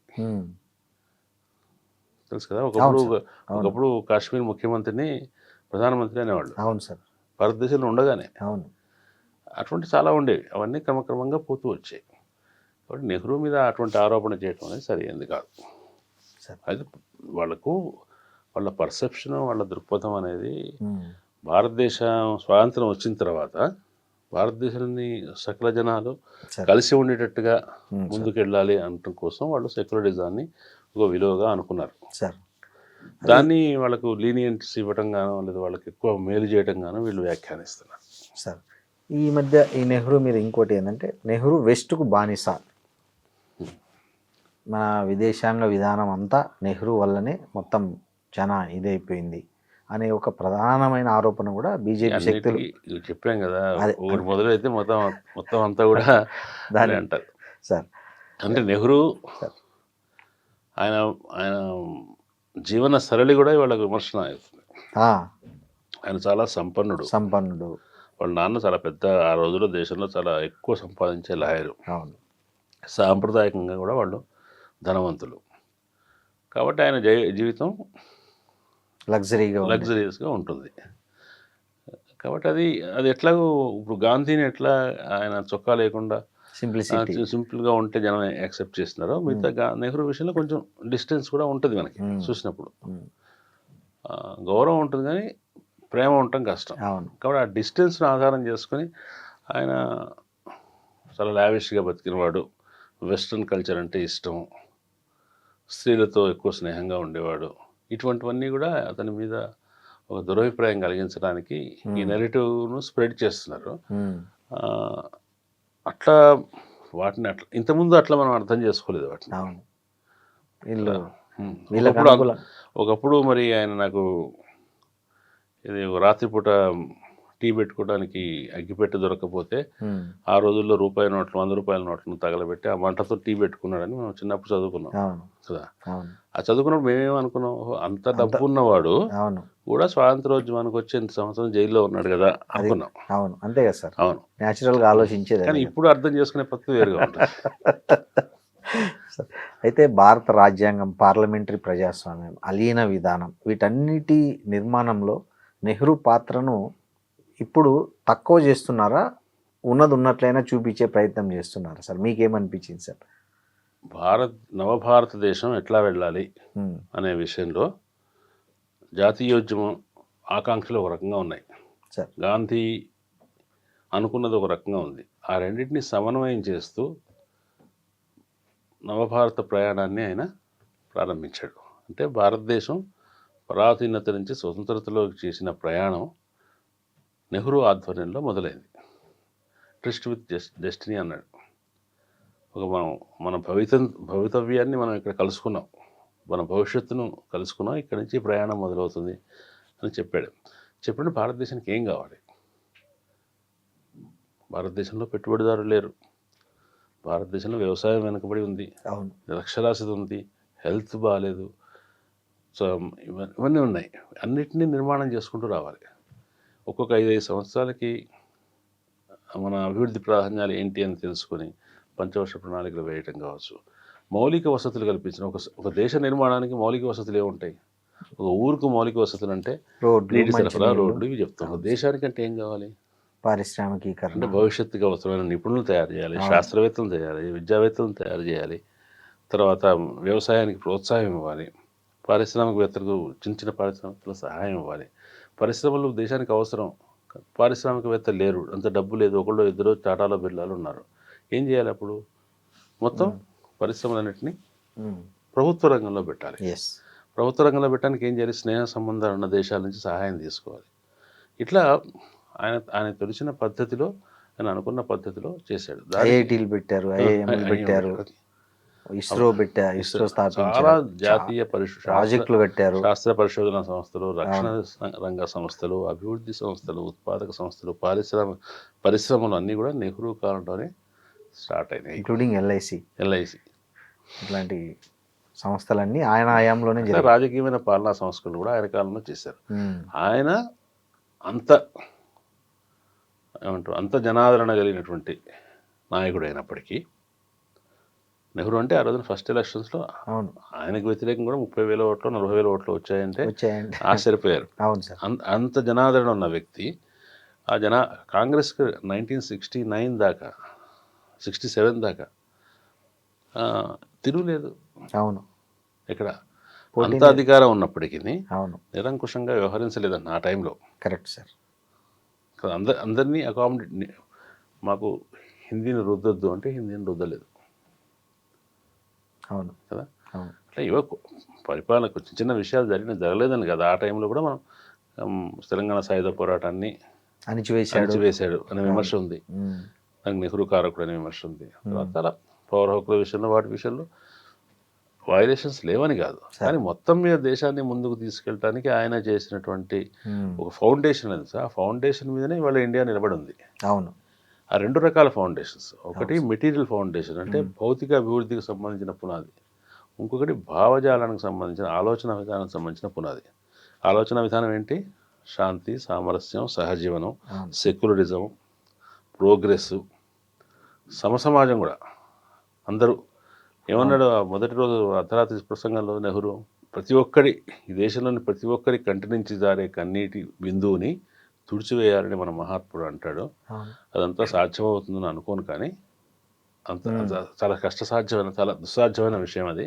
కానీ సాధ్యమైనంత వరకు మనం మనుషుల దుఃఖాన్ని నివారించడానికి ప్రయత్నిస్తూ ఉండాలి. అదొక సంకల్పం. ఇవాళ ప్రభుత్వాలు ఆ విషయం మాట్లాడుతున్నారు, అసలు మాట్లాడట్లేదు సార్ కదా. మీ ఆత్మాభిమానం చెప్తున్నారు, మీ వైభవం చెప్తున్నారు, మీ దేవుణ్ణి ఉద్ధరిస్తామని చెప్తున్నారు, కానీ చెప్తున్నారు, కానీ మీకు దరిద్రం లేకుండా, మీకు దుఃఖం లేకుండా చేస్తున్నారని చెప్పట్లేదు. అది ఆ రోజున మన భారతదేశ సంకల్పం అయింది. ఆ సంకల్పాన్ని ఆయన ముందుకు తీసుకెళ్లే ప్రయత్నం చేశాడు. రెండు రకాల ఫౌండేషన్ కదా, అభిప్రాయాలకు సంబంధించింది, భౌతిక అభివృద్ధి సంబంధించింది. ఈ రెండింటిని దెబ్బతీసే ప్రయత్నం జరుగుతుంది, రెండింటిని కాదనే ప్రయత్నం జరుగుతుంది. ఒకవైపు గాంధీని జాతిపితాని కొనియాడుతూనే మరోవైపు గాడ్సేని మహిమాన్వితం చేసుకుంటున్న బీజేపీ దాని అనుబంధ శక్తుల చర్యలను మనం ఎట్లా అర్థం చేసుకోవాలి సమాజం? గాంధీని గాడ్సే హత్య చేసిన సమయంలో గాడ్సే ఆర్ఎస్ఎస్లో సభ్యుడిగా ఉన్నాడా లేడా, లేదా కేవలం ఆయనకు ఆర్ఎస్ఎస్ మీద కూడా విమర్శలు ఉండినా, లేదంటే ఆయనకు సావర్కర్కు ఉన్న సంబంధం ఏంటి, ఇవన్నీ వివాదాస్పదమైన విషయాలు. గాంధీ హత్య కేసు సావర్కర్ మీద కూడా పెట్టారు, కానీ తీసేశారు, కొట్టేశారు. అది పెద్ద ఇంపార్టెంట్ కాదు. భౌతికంగా మనిషిని నిర్మూలించడం అనేది అది వ్యక్తిగా చేశాడా, ఒక సంస్థగా చేశాడా, ఆ సంస్థకి ఏం సంబంధం ఉందనేది. దానికంటే కూడా గాంధీ ఎందువల్ల హత్యకు గురయ్యాడు, మనకు కూడా ఆయన అనుసరించిన పద్ధతి మీద కొంత అభ్యంతరం ఉండొచ్చు, కానీ అట్లా చేస్తే అవుతుందా అనిపించవచ్చు. దేశ విభజన స్వాతంత్రం వచ్చిన రోజున ఆయన కలకత్తాలో ఉన్నాడు. 1947 ఆగస్ట్ 14, 15 నైట్ ఎక్కడ ఉన్నాడు? కలకత్తాలో ఉన్నాడు. ఎక్కడ? మత కలహాలు జరుగుతున్న ప్రాంతంలో మధ్యలో ఒక ఇంట్లో కూర్చొని నిరాహార దీక్ష చేస్తున్నాడు. ఆయన మత కలహాలను ఏమన్నాడు?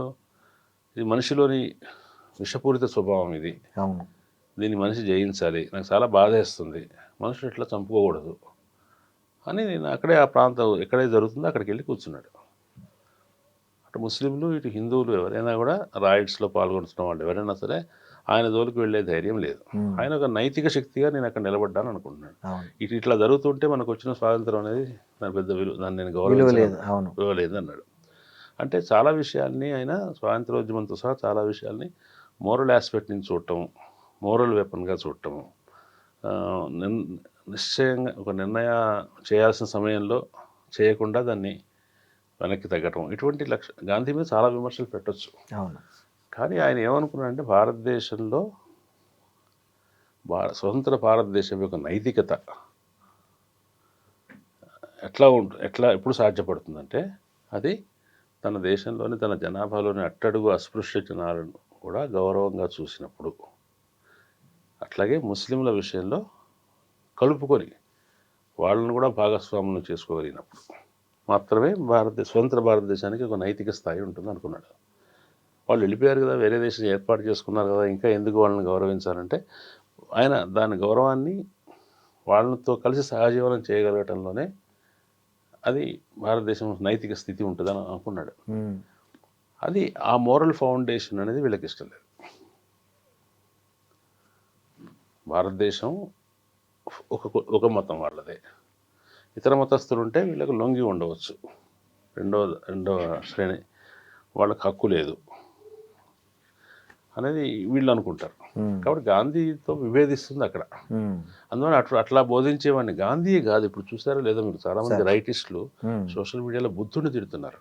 అవును సార్, ఈ మధ్య అది కూడా స్టార్ట్ అయింది. బుద్ధుడిని తిట్టడం అంటే చేతగాని వాడు చెప్పడం వల్లే భారతదేశంలో ఆ హింసను చెప్పడం వల్లే ఈ దండయాత్రలన్నీ భరించారు. ఈ గాంధీ పేరును కేంద్ర ప్రభుత్వం రకరకాల స్కీముల నుంచి తీసేయడం, ఇది కూడా సిద్ధాంతంలో భాగమేనా? ఇటువంటివి సార్ మీకు కమ్యూనిస్ట్ దేశాల్లో కూడా జరుగుతాయి సార్. అవును, ఇప్పుడు స్టాలిన్ మీద క్రుష్చెవ్ విమర్శ పెట్టిన తర్వాత స్టాలిన్ పేర్లు, ఆఖరికి స్టాలిన్ మృతదేహాన్ని కూడా, ప్రదర్శనలో ఉన్న స్టాలిన్ మృతదేహాన్ని కూడా తీసి ఖననం చేశాడు. స్టాలిన్ పేర్లన్నీ తీసేశారు. ఎక్కడ పేపర్లో స్టాలిన్ అనే మాట రాకుండా చూశారు. డీస్టాలినైజేషన్ అన్నారు.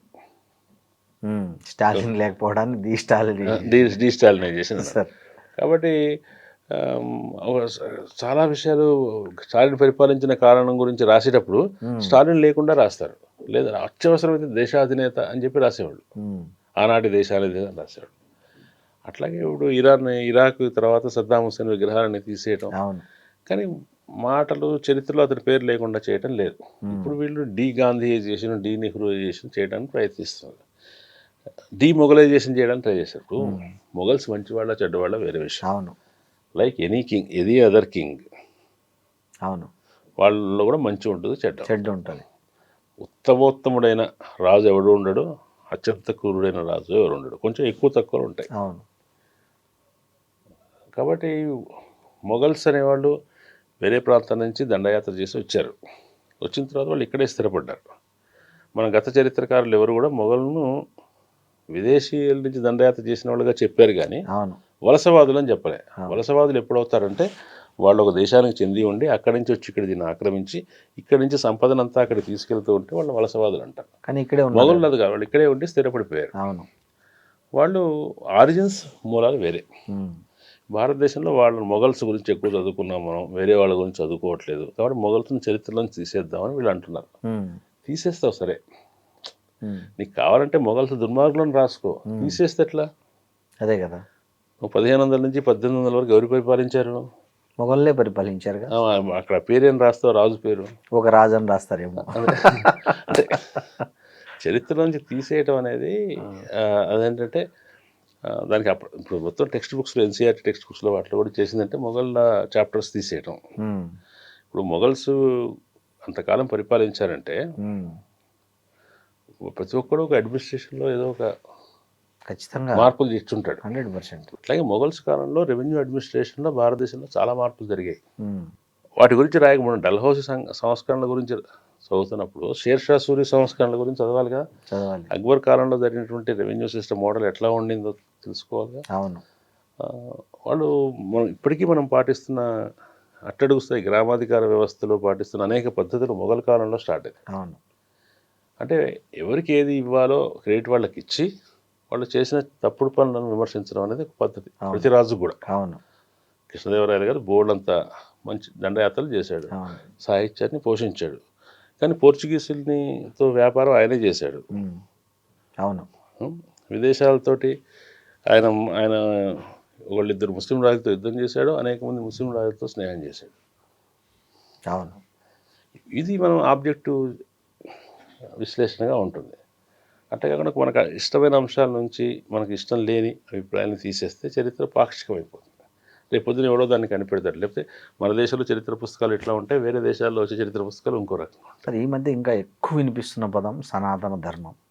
అసలు సనాతన ధర్మం అంటే ఏంటి సార్? సనాతనం అంటే శాశ్వతమైంది, నిరంతరమైంది అని అర్థం. ఇప్పుడు వాడుతున్న రాజకీయాల్లో వాడుతున్న సనాతన ధర్మం అనేది ఏ అర్థంలో వాడుతున్నారు వాళ్ళు? ఒక్కొక్కళ్ళు ఒక్కొక్క అర్థంలో వాడుతున్నారు. కానీ సనాతనత్వం అనేది అందరికీ ఉంటుంది కదా. హేతువాదులకి భౌతికవాదులు కూడా సనాతనత్వం ఉంటుంది. సనాతన ధర్మం అనేది ఇప్పుడు ఒక నాస్తికుడికి హేతువాదికి సనాతనులు ఎవరు? పూర్వీకులు, చార్వాకులు, బుద్ధుడు, జైనులు, తర్వాత సాంఖ్యులు, వీళ్ళంతా ఉన్నారు కదా. వాళ్ళంతా సనాతనలే. ఆజీవకులు, వీళ్ళంతా కూడా పూర్వీకులే. సనాతనత్వం అంటే పాతది, అవును, మాసిపోనిది, ఎప్పటి నుంచో ఉన్నది, కొనసాగేవి చాలా ఉన్నాయి. ఒక్కొక్కళ్ళు వాళ్ళ ఎవరి సనాతనత్వం వాళ్ళకు ఉంటుంది. సనాతన ధర్మానికి సనాతనత్వంలో ఎవరైనా గ్రహించవలసిందంటే ఏదైనా కూడా శాశ్వతంగా నిశ్చలంగా ఉండదు, మార్పు చెందుతూ వస్తుంది. సంప్రదాయవాదుల సనాతనత్వమైన ఆధునికుల సనాతనత్వమైన మార్పు చెందుతూ ఉంటుంది.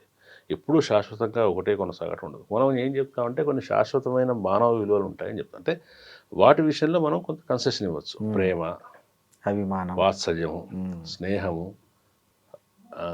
దుఃఖము, ఇవి మనుషులు మానవజాతి పుట్టినప్పటి నుంచి.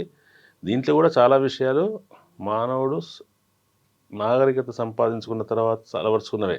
అవును. ప్రేమ అనేది ఆదిమ దశలో లేదు. అవును కదా. అవును. కాక అంతకుముందు జంతువులకు మనకు కామన్గా ఉన్నాయి చూసుకుంటే పరిణామ దశలో కొన్ని రకాల స్పందనలు కామన్గా ఉన్నాయి. మనుషులో బేసిక్ మానవత్వం ఉండదు, కనీస మానవత్వం లేదా అంటారు. ఆ కనీస మానవత్వమే సనాతనత్వం. ఓకే. అది కాకుండా మన దేశమే, మన జాతే గొప్పది, ఇది ఎప్పటి నుంచో మన దేశంలో ఉన్న ధర్మంలో మన ధర్మం ఏమిటి డిఫైన్ చేయమని అడిగితే చాలామంది చెప్పలేరు. అవును సార్. మన ధర్మం ఏంటి? పెద్దలను పూజించడము, పతిని పూజించడము, తక్కువ కులం వాళ్ళని దూరంగా ఉంచడము, ఇదే అనువాదం. లేదంటే అసత్యం ఆడకుండా ఉంటాం, ధర్మం తప్పకుండా ఉంటాం. ధర్మం అంటే ఏంటి? మళ్ళీ మీకో ధర్మం ఉంటుంది, నాకో ధర్మం ఉంటుంది. ధర్మం తప్పకపోవటం అంటే ఏంటి? అంటే ఎవరికి నిర్దేశించిన ధర్మం వాళ్ళు పాటించడమా? ఏ కులం వాళ్ళు ఏ పని చేయాలో ఆ పని చేస్తే ధర్మం. చాలా పాత కావ్యాల్లో ఋషుల దగ్గరికి రాజులు వస్తారు. అప్పుడు రాజుల్ని ఋషులు అడుగుతారు, ఎట్లా ఉంది మీ పాలన, బాగుందా, అర్ణాశ్రమ ధర్మాలు సక్రమంగా ఉన్నాయా, అందరూ బ్రాహ్మణులను గౌరవిస్తున్నారా, ఇటువంటి ప్రశ్నలు అడుగుతారు. అంటే వాళ్ళ దృష్టిలో ధర్మం అంటే అది. అంటే ఎవరి ధర్మాన్ని పాటించడం, సత్యాన్ని అనుసరించడం, నమ్మక ద్రోహం చేయకపోవటం. అన్నిటికంటే గొప్ప ధర్మం నేనైతే అనుకుంటాను భారతంలో చెప్పారు. అన్ని ప్రపంచంలో అన్ని మతాలకి వర్తిస్తుంది. ఇతరులు ఏ పని చేస్తే నీకు నొప్పి కలుగుతుందో నువ్వు ఆ పని ఇతరులకు చేయకు అని విదురుడు చెప్తాడు. పరమోత్తమ ధర్మం అది. ఏ పని ఇతరులు నీకు చేస్తే నీకు బాధ కలుగుతుందో నువ్వు ఆ పని ఇతరులకు చేయకుండా ఉండటానికి మించిన ధర్మం ఇంకొకటి లేదు. అది ధర్మం. కానీ ఈ సాత్విక ధర్మం అనొచ్చు. అవును. అట్లా ఉండకూడదు. పక్కవాడు ఇప్పుడు సిద్ధాంతం గాంధీ గారు ఒక చెంప కొడితే ఇంకో చెంప చూపిస్తామన్నారు కదా. కాదు, ఇప్పుడు నైతి ఒక చెంప కొడితే రెండు చెంపలు కొట్టాలి కదా. మనం అట్లా అమాయకంగా ఉంటే మనం దాన్ని బలహీనత అనుకుంటున్నారు. జాతి అంతరించిపోతుంది, మతం అంతరించిపోతుంది. వర్షన్స్ ఎప్పుడు కూడా 2 రకాల 3 రకాల వర్షన్స్ ఉంటాయి.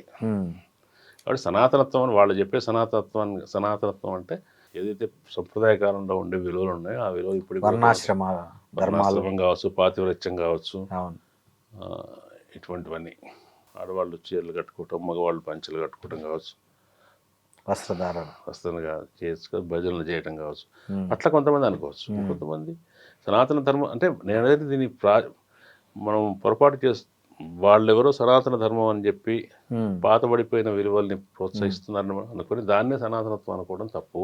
ఉమ్, భారతదేశానికి ఒక ప్రాచీనత ఉంది. అవును. ఆ ప్రాచీనతలో తప్పు ఎంత ఉందో ఒప్పు కూడా అంత ఉంది. ఇవాళ మనుషులు మనం ఎట్లాగో మంచి చెడ చర్చించుకుంటున్నామో, ఇట్లా అయితే మంచిది, ఇట్లా అయితే చెడ్డదని. ఆ రోజుల్లో కూడా చర్చ ఉండేది. ఆ రోజుల్లో కూడా మన పూర్వీకులు ఉన్నారు, వాళ్ళ పూర్వీకులు ఉన్నారు. ఉమ్, అంతే కదా సార్. వాళ్ళ పూర్వీకుల విషయాన్ని సనాతనత్వం అంటున్నారు. బహుశా మనం మన పూర్వీకుల విషయాన్ని సనాతనత్వం అనాలేమో. అంతే కదా సార్. ఈ రాజకీయ శత్రువులు, అసమ్మతివాదుల విషయంలో మోడీ పాలనలో సాగుతున్న ఏదైతే బుల్డోజర్ విధానం, దాన్ని అంటే తిప్పికొట్టే శక్తి సామర్థ్యాలు క్రమంగా అంతరించిపోతున్నాయి దేశంలో, ఇంక్లూడింగ్ కమ్యూనిస్టులతో సహా అందరూ ఎదుర్కోలేని ఒక పరిస్థితి వచ్చింది. దీనికి కారణం ఏమంటారు సార్? కారణం ఏమంటామంటే అది చెప్పడం చాలా కష్టం. కారణం అనేది ఒకటి రెండు రకాలుగా చెప్పొచ్చు. సార్. ఒకళ్ళు వాళ్ళు మోడీ కానీ ఆయన ఆయన వాళ్ళ శక్తి సామర్థ్యాల వల్ల, వాళ్ళ దీర్ఘకాలంగా అనుసరిస్తూ వస్తున్న పద్ధతుల వల్ల, సహనం వల్ల 86 నుంచి ఓపికగా చేస్తూ రామజన్మ ఉద్యమాన్ని చేస్తూ 92లో అయిన తర్వాత కూడా దాన్ని వదిలిపెట్టకుండా ప్రయాణం చేస్తూ వచ్చారు కదా, అదొకటి. అంతకుముందు కూడా మీరు కేరళలో చూస్తే కొన్ని గ్రామాల్లో 1970 నుంచి 69 నుంచి పనిచేస్తున్నటువంటి ఆర్ఎస్ఎస్ కార్యకర్తలు ఉన్నారు. అంటే వాళ్ళకు కావాల్సిన అనుకూల వాతావరణం వచ్చేదాకా, సామరస్యం, వాళ్లకు అనుకూల పరిస్థితులు వచ్చాయని వాళ్ళకి నమ్మకం కలిగేదాకా నెమ్మదిగా పనిచేస్తూ ఉంటారు. బహుశా అటువంటి ప్లాన్డ్గా డెడికేటెడ్గా పనిచేసే శ్రేణులు కమ్యూనిస్టులో కానీ ఇతర పార్టీలో కానీ లేవేమో. కమ్యూనిస్టులో ప్రాణాలు ఇవ్వడానికి కూడా సిద్ధపడేవాళ్ళు, ప్రాణాలు తీయడానికి కూడా సిద్ధపడేవాళ్ళు, ఇటువంటి అడ్వర్స్ కండిషన్స్లో అయినా ఉండటానికి ఇష్టపడేవాళ్ళు ఉన్నారు. కానీ ఇంత ఓపిక లేదేమో అనిపిస్తుంది. ఓకే, ఆ కన్సిస్టెన్సీ వాళ్ళకున్నంత ఓపిక మిగతా ఈ సెక్షన్స్ లేదు. అది ఒక సబ్జెక్టివ్ కారణం. అంటే ఈ శ్రేణులకు అంత విజయం ఎందుకు వచ్చిందంటే ఇప్పుడు కూడా వాళ్ళు చాలా మెటిక్యులస్గా వాళ్ళు అనుసరించిన పద్ధతులు కరెక్ట్ తప్పు చెప్పట్లేదు, కరెక్ట్ కాకపోవచ్చు.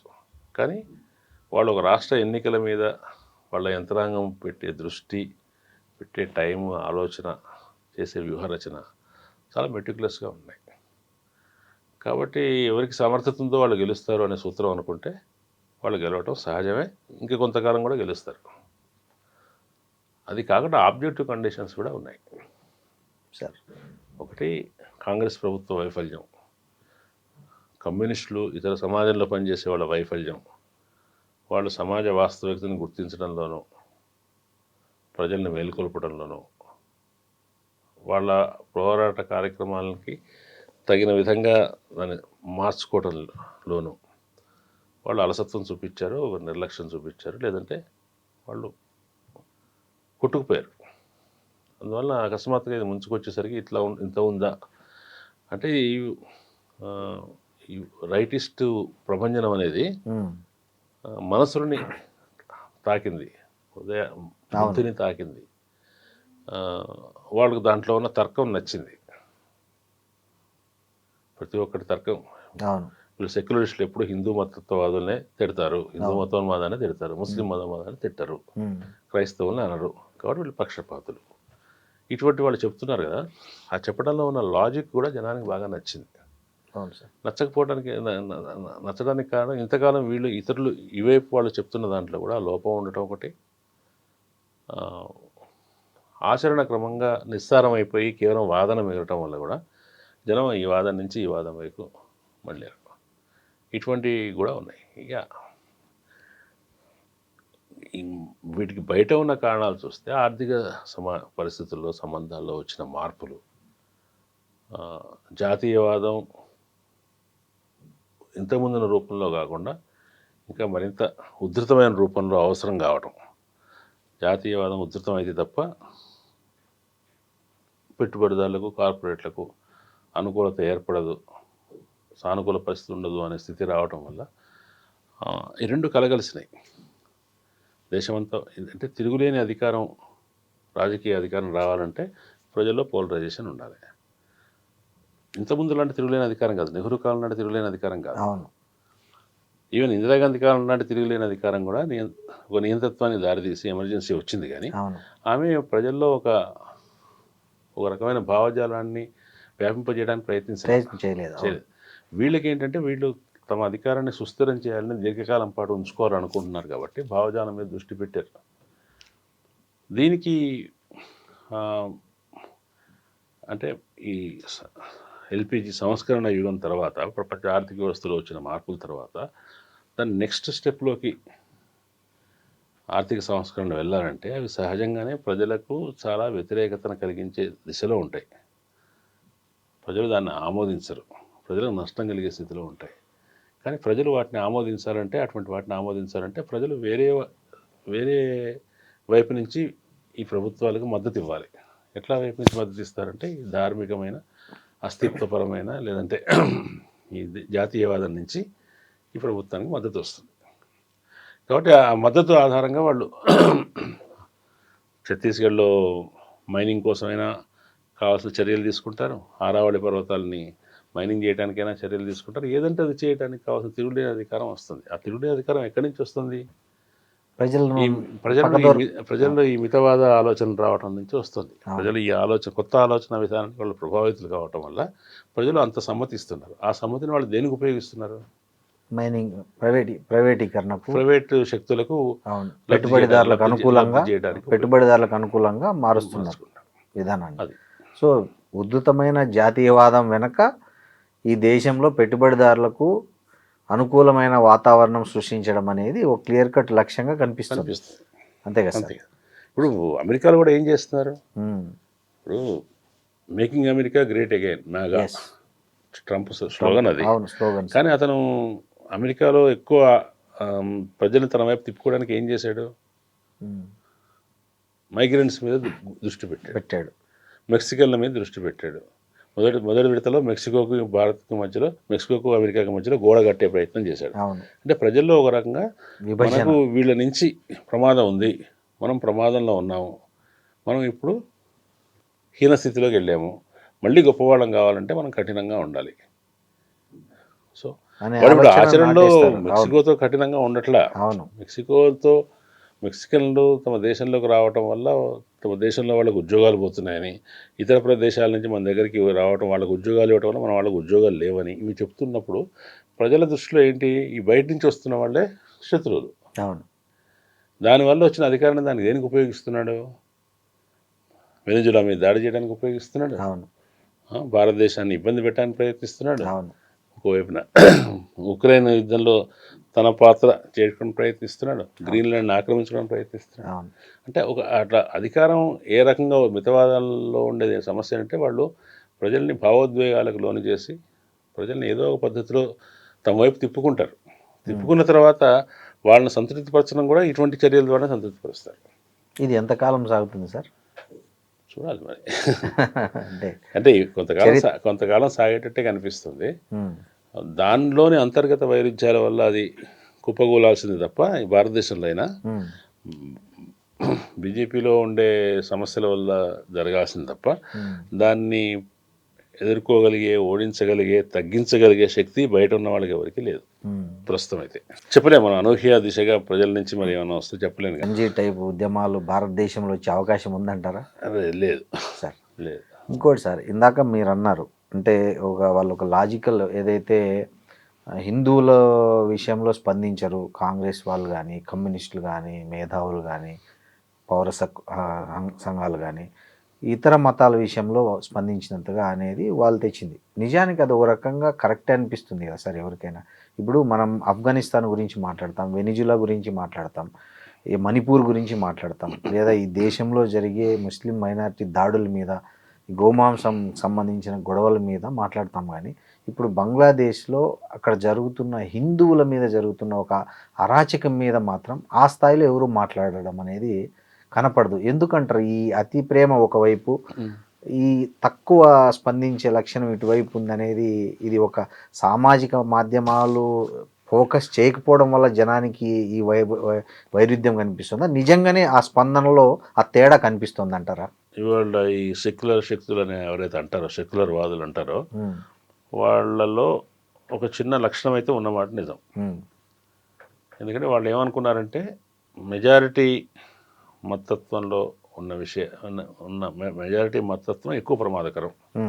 అదే 180 మంది వీళ్ళే ఉంటారు కాబట్టి వీళ్ళలో మూర్ఖత్వం కానీ మతత్వం కానీ ఏమైనా ఉంటే అది ప్రమాదకరం కాబట్టి దాన్ని తప్పనిసరిగా అడ్రస్ చేయాలి. మైనారిటీల విషయంలోకి వచ్చేసరికి వాళ్ళు తమ మైనారిటీలు కావటం వల్ల ఒక అభద్ర స్థితిలో ఉంటారు. వాళ్ళ సొంత విషయాల్ని మనం విమర్శకు పెట్టినప్పుడు అది కూడా వాళ్ళ ఉనికికి సంబంధించిన ప్రమాదంలో భాగంగా పరిగణిస్తారు. అంటే మేము ఇక్కడ మైనారిటీ కాబట్టి మమ్మల్ని విమర్శిస్తున్నారు అనే భావనలోకి లోనవుతారు కాబట్టి వాళ్ళ పట్ల తక్కువ విమర్శించాలి అనే ఒక ధోరణి సెక్యులర్ వాదుల్లో, ముఖ్యంగా వామపక్షవాదుల్లో ఉంది. నాస్తికులు అందరినీ విమర్శిస్తారు, క్రిస్టియన్లోని మూఢత్వాన్ని వాటిని విమర్శిస్తారు. కానీ ఈ రాజకీయ సెక్యులర్ వాదులు ఏంటంటే సాధారణంగా ముస్లింలకు, మైనారిటీలకు, ముస్లింలు కానీ క్రిస్టియన్ కానీ అటానమీ ఇవ్వాలి, వాళ్ళని వాళ్ళే సంస్కరించుకోవాలి కాబట్టి మనం దాన్ని ఎక్కువ చేయొద్దు అనే ధోరణి ఉంది. అది అంత కరెక్ట్ కాదేమో అని ఇప్పుడు జరిగిన పరిణామాలు బట్టి మనం అనిపిస్తుంది. అందువల్ల ఇప్పుడు 1986లో షాబానో విషయంలో కూడా వచ్చినప్పుడు కాంగ్రెస్ పార్టీ ఎందుకు ఉలిక్కి పడింది? కోర్టు తీర్పు ఇచ్చినప్పుడు దాన్ని అమలు చేస్తే మైనారిటీ దూరం అవుతారు. కానీ ఆలోచించండి ఒకసారి, 1984 చివరిలో, 85 మొదట్లో రాజీవ్ గాంధీ అధికారంలోకి వచ్చినప్పుడు అప్పుడు రాజీవ్ గాంధీకి వచ్చినన్ని సీట్లు ఇప్పుడు ఈ మూడు దఫాల్లో నరేంద్ర మోడీ కూడా రాలేదు. ఆయన ఇందిరాగాంధీ సానుభూతి మీద తీవ్రమైన దాని మీద వచ్చాడు. 86లో ఇది జరిగింది. ఆయనకి ఏం ప్రమాదం ఉందని ఏమీ లేదు కదా. ఎందుకు? మైండ్ సెట్ అది. రెండు పనులు ఏం చేశాడు? షాబానా కోసం చట్టాన్ని మార్చాడు. చట్టాన్ని మారితే ముస్లింలకు మేలు చేశారని అనుకున్నాడు. ఆయన ముస్లింల ఆగ్రహానికి దూరం అవుతాను, ఆగ్రహం నుంచి తప్పించుకున్నాను అనుకున్నాడు. కానీ అది చేయడం వల్ల హిందువుల ఆగ్రహం కూడా కలుగుతుంది కదా, ఖచ్చితంగా. అందుకోసం రామజన్మభూమి తలుపులు అప్పటిదాకా తెరిపించడానికి ప్రయత్నం చేశాడు, ఇండైరెక్ట్గా ప్రయత్నం చేశాడు. కోర్టు ఆర్డర్ ఇచ్చింది కానీ అక్కడ ప్రభుత్వ న్యాయవాది వాదించకపోవడం ఏదో జరిగింది. అంటే రెండింటినీ బ్యాలెన్స్ చేయడం అనేది మొదలైంది. బ్యాలెన్స్ చేయాల్సిన అవసరమే ఆయనకు లేదు.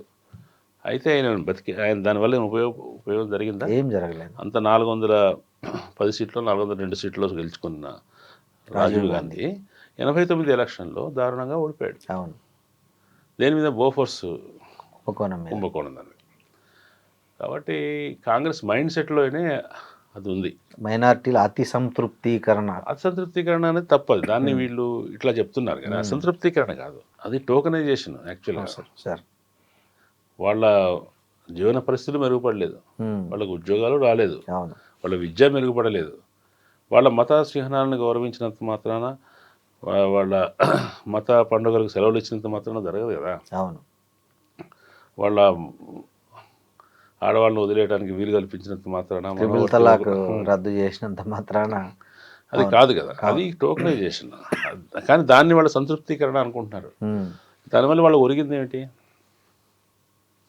కాబట్టి సెక్యులరిస్ట్ ప్రాక్టీసెస్ అన్నింటినీ కూడా మళ్ళీ కాంగ్రెస్ వాదులు, లెఫ్టిస్టులు కూడా మళ్ళీ పునరాలోచన చేసుకోవాల్సిన అవసరం ఉంది. మనం ఇంతకాలం చేసిన వాటిలో ఏవి సరి అయింది, ఏవి సరి అయింది కాదు, దాన్ని చర్చించుకోవాలి ముందు. కాబట్టి వాళ్ళ అవతల వాళ్ళు అన్నీ విమర్శిస్తారు, నువ్వు దీని గురించి మాట్లాడేవా, దీని గురించి బంగ్లాదేశ్లో జరిగిన దానికి విమర్శించడానికి తప్పనిసరిగా మాట్లాడతారు. ఎందుకు మాట్లాడరు? కానీ గుర్తుపెట్టుకోవాల్సిన విషయం ఏంటంటే భారతదేశంలో మైనారిటీల పట్ల మనం ఎట్లా ఉన్నాం అనే దాన్ని బట్టి అక్కడ మైనారిటీల పట్ల అదే ఉంది కదా. ఇక్కడలాంటి ప్రభుత్వమే అక్కడ ఉంది కదా. మత ప్రాతిపదికన నడిచే ప్రభుత్వాల్లో మైనారిటీలకు జరిగే ఇవన్నీ కామన్. కాబట్టి అక్కడ బంగ్లాదేశ్లో హిందువులు చచ్చిపోయాడు, వాడు హిందువుగానే చచ్చిపోవట్లా, అవామీ లీగ్ కార్యకర్తగా కూడా చచ్చిపోతున్నాడు. కదా. అవును సార్. మైనార్టీలందరూ కూడా ఈ షేక్ హసీనా పార్టీలో ఉన్నారు, అవును. చచ్చిపోతున్నారు. అవును. అక్కడ ప్రభుత్వం దాన్ని అరికట్టగలుగుతుందా లేదా? అవును. మైనార్టీలకు రక్షణ కల్పించాలని తప్పనిసరిగా డిమాండ్ చేయాలి. భారత ప్రభుత్వం చేయాలి, భారతదేశంలో అన్ని పార్టీలు చేయాలి. అవును. కానీ అక్కడ హిందువుల మీద దాడి జరుగుతుంది అనే ఒక ప్రచారం ఇక్కడి మైనార్టీ మీద దాడి చేయడానికి ఉపయోగపడకూడదు. అవును సార్. అక్కడ హిందువుల మీద దాడి జరుగుతుందనే ప్రచారం ఇక్కడ బెంగాల్లో ఎన్నికల్లో ఉపయోగించుకోకూడదు అవును. కదా. ఆ నిగ్రహం, ఆ విచక్షణ అనేది ఉండాలి. అవును. ఇది అంటే సార్ అక్కడ ఒక నోబెల్ శాంతి బహుమతి పొందిన వ్యక్తి ఉన్న దాంట్లో ఈ అల్లర్లను ఎట్లా చూడాలి సార్? బంగ్లాదేశ్ అల్లర్లను అంటే ప్రభుత్వం అతనికి ఆధీనంలో లేదా, లేదా అతను ఒక పప్పెట్లాగా ఉన్నాడు అనుకోవాలా? ఎందుకంటే ఇంత మత ఘర్షణలు జరుగుతున్నప్పుడు, అక్కడ మతవాదులు రెచ్చిపోతున్నప్పుడు అతను ఒక నోబెల్ అవార్డీ కదా సార్ అక్కడ ఉన్నది యాసిన్. స్పష్టంగా చెప్పలేము అనేక విషయాలు. ఓకే. షేక్ హసీనా భారతదేశానికి అనుకూలంగా ఉన్న వ్యక్తి. ఆమెను దింపారు. ఆమె వ్యతిరేకంగా ఉన్నది బిఎంపి. ఆమె ఖలీదా జియా మన చనిపోయింది కదా ఆమె. తర్వాత జమాతే ఇస్లాం పార్టీ ఉంది. జమాతే ఇస్లాం పార్టీకి ప్రాబల్యం పెరుగుతుంది అక్కడ.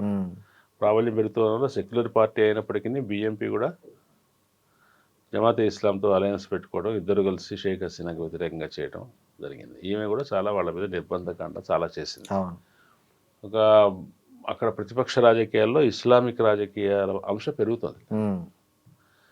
అదొకటి వాస్తవం. కానీ హసీనా మీద వచ్చిన వ్యతిరేకత అంతా కూడా ఇస్లామిక్ రాజకీయాల వ్యక్తీకరణ కాదు. ఇప్పుడు దానివల్ల ఈ ఖలీదా జియా పార్టీ రేపు పొద్దున మార్చి ఎలక్షన్స్లో విజయం పొందే అవకాశం ఉంది కాబట్టి భారతదేశం కూడా ఈ మధ్య ఖలీదా జియా చనిపోయినప్పుడు ప్రత్యేకంగా వెళ్ళి అక్కడ జయశంకర్ వెళ్ళి చేయడం, వాళ్ళ నాయకులు కలవటం లాంటి పనులు చేశారు. వాళ్ళ కొడుకుని కలిసి.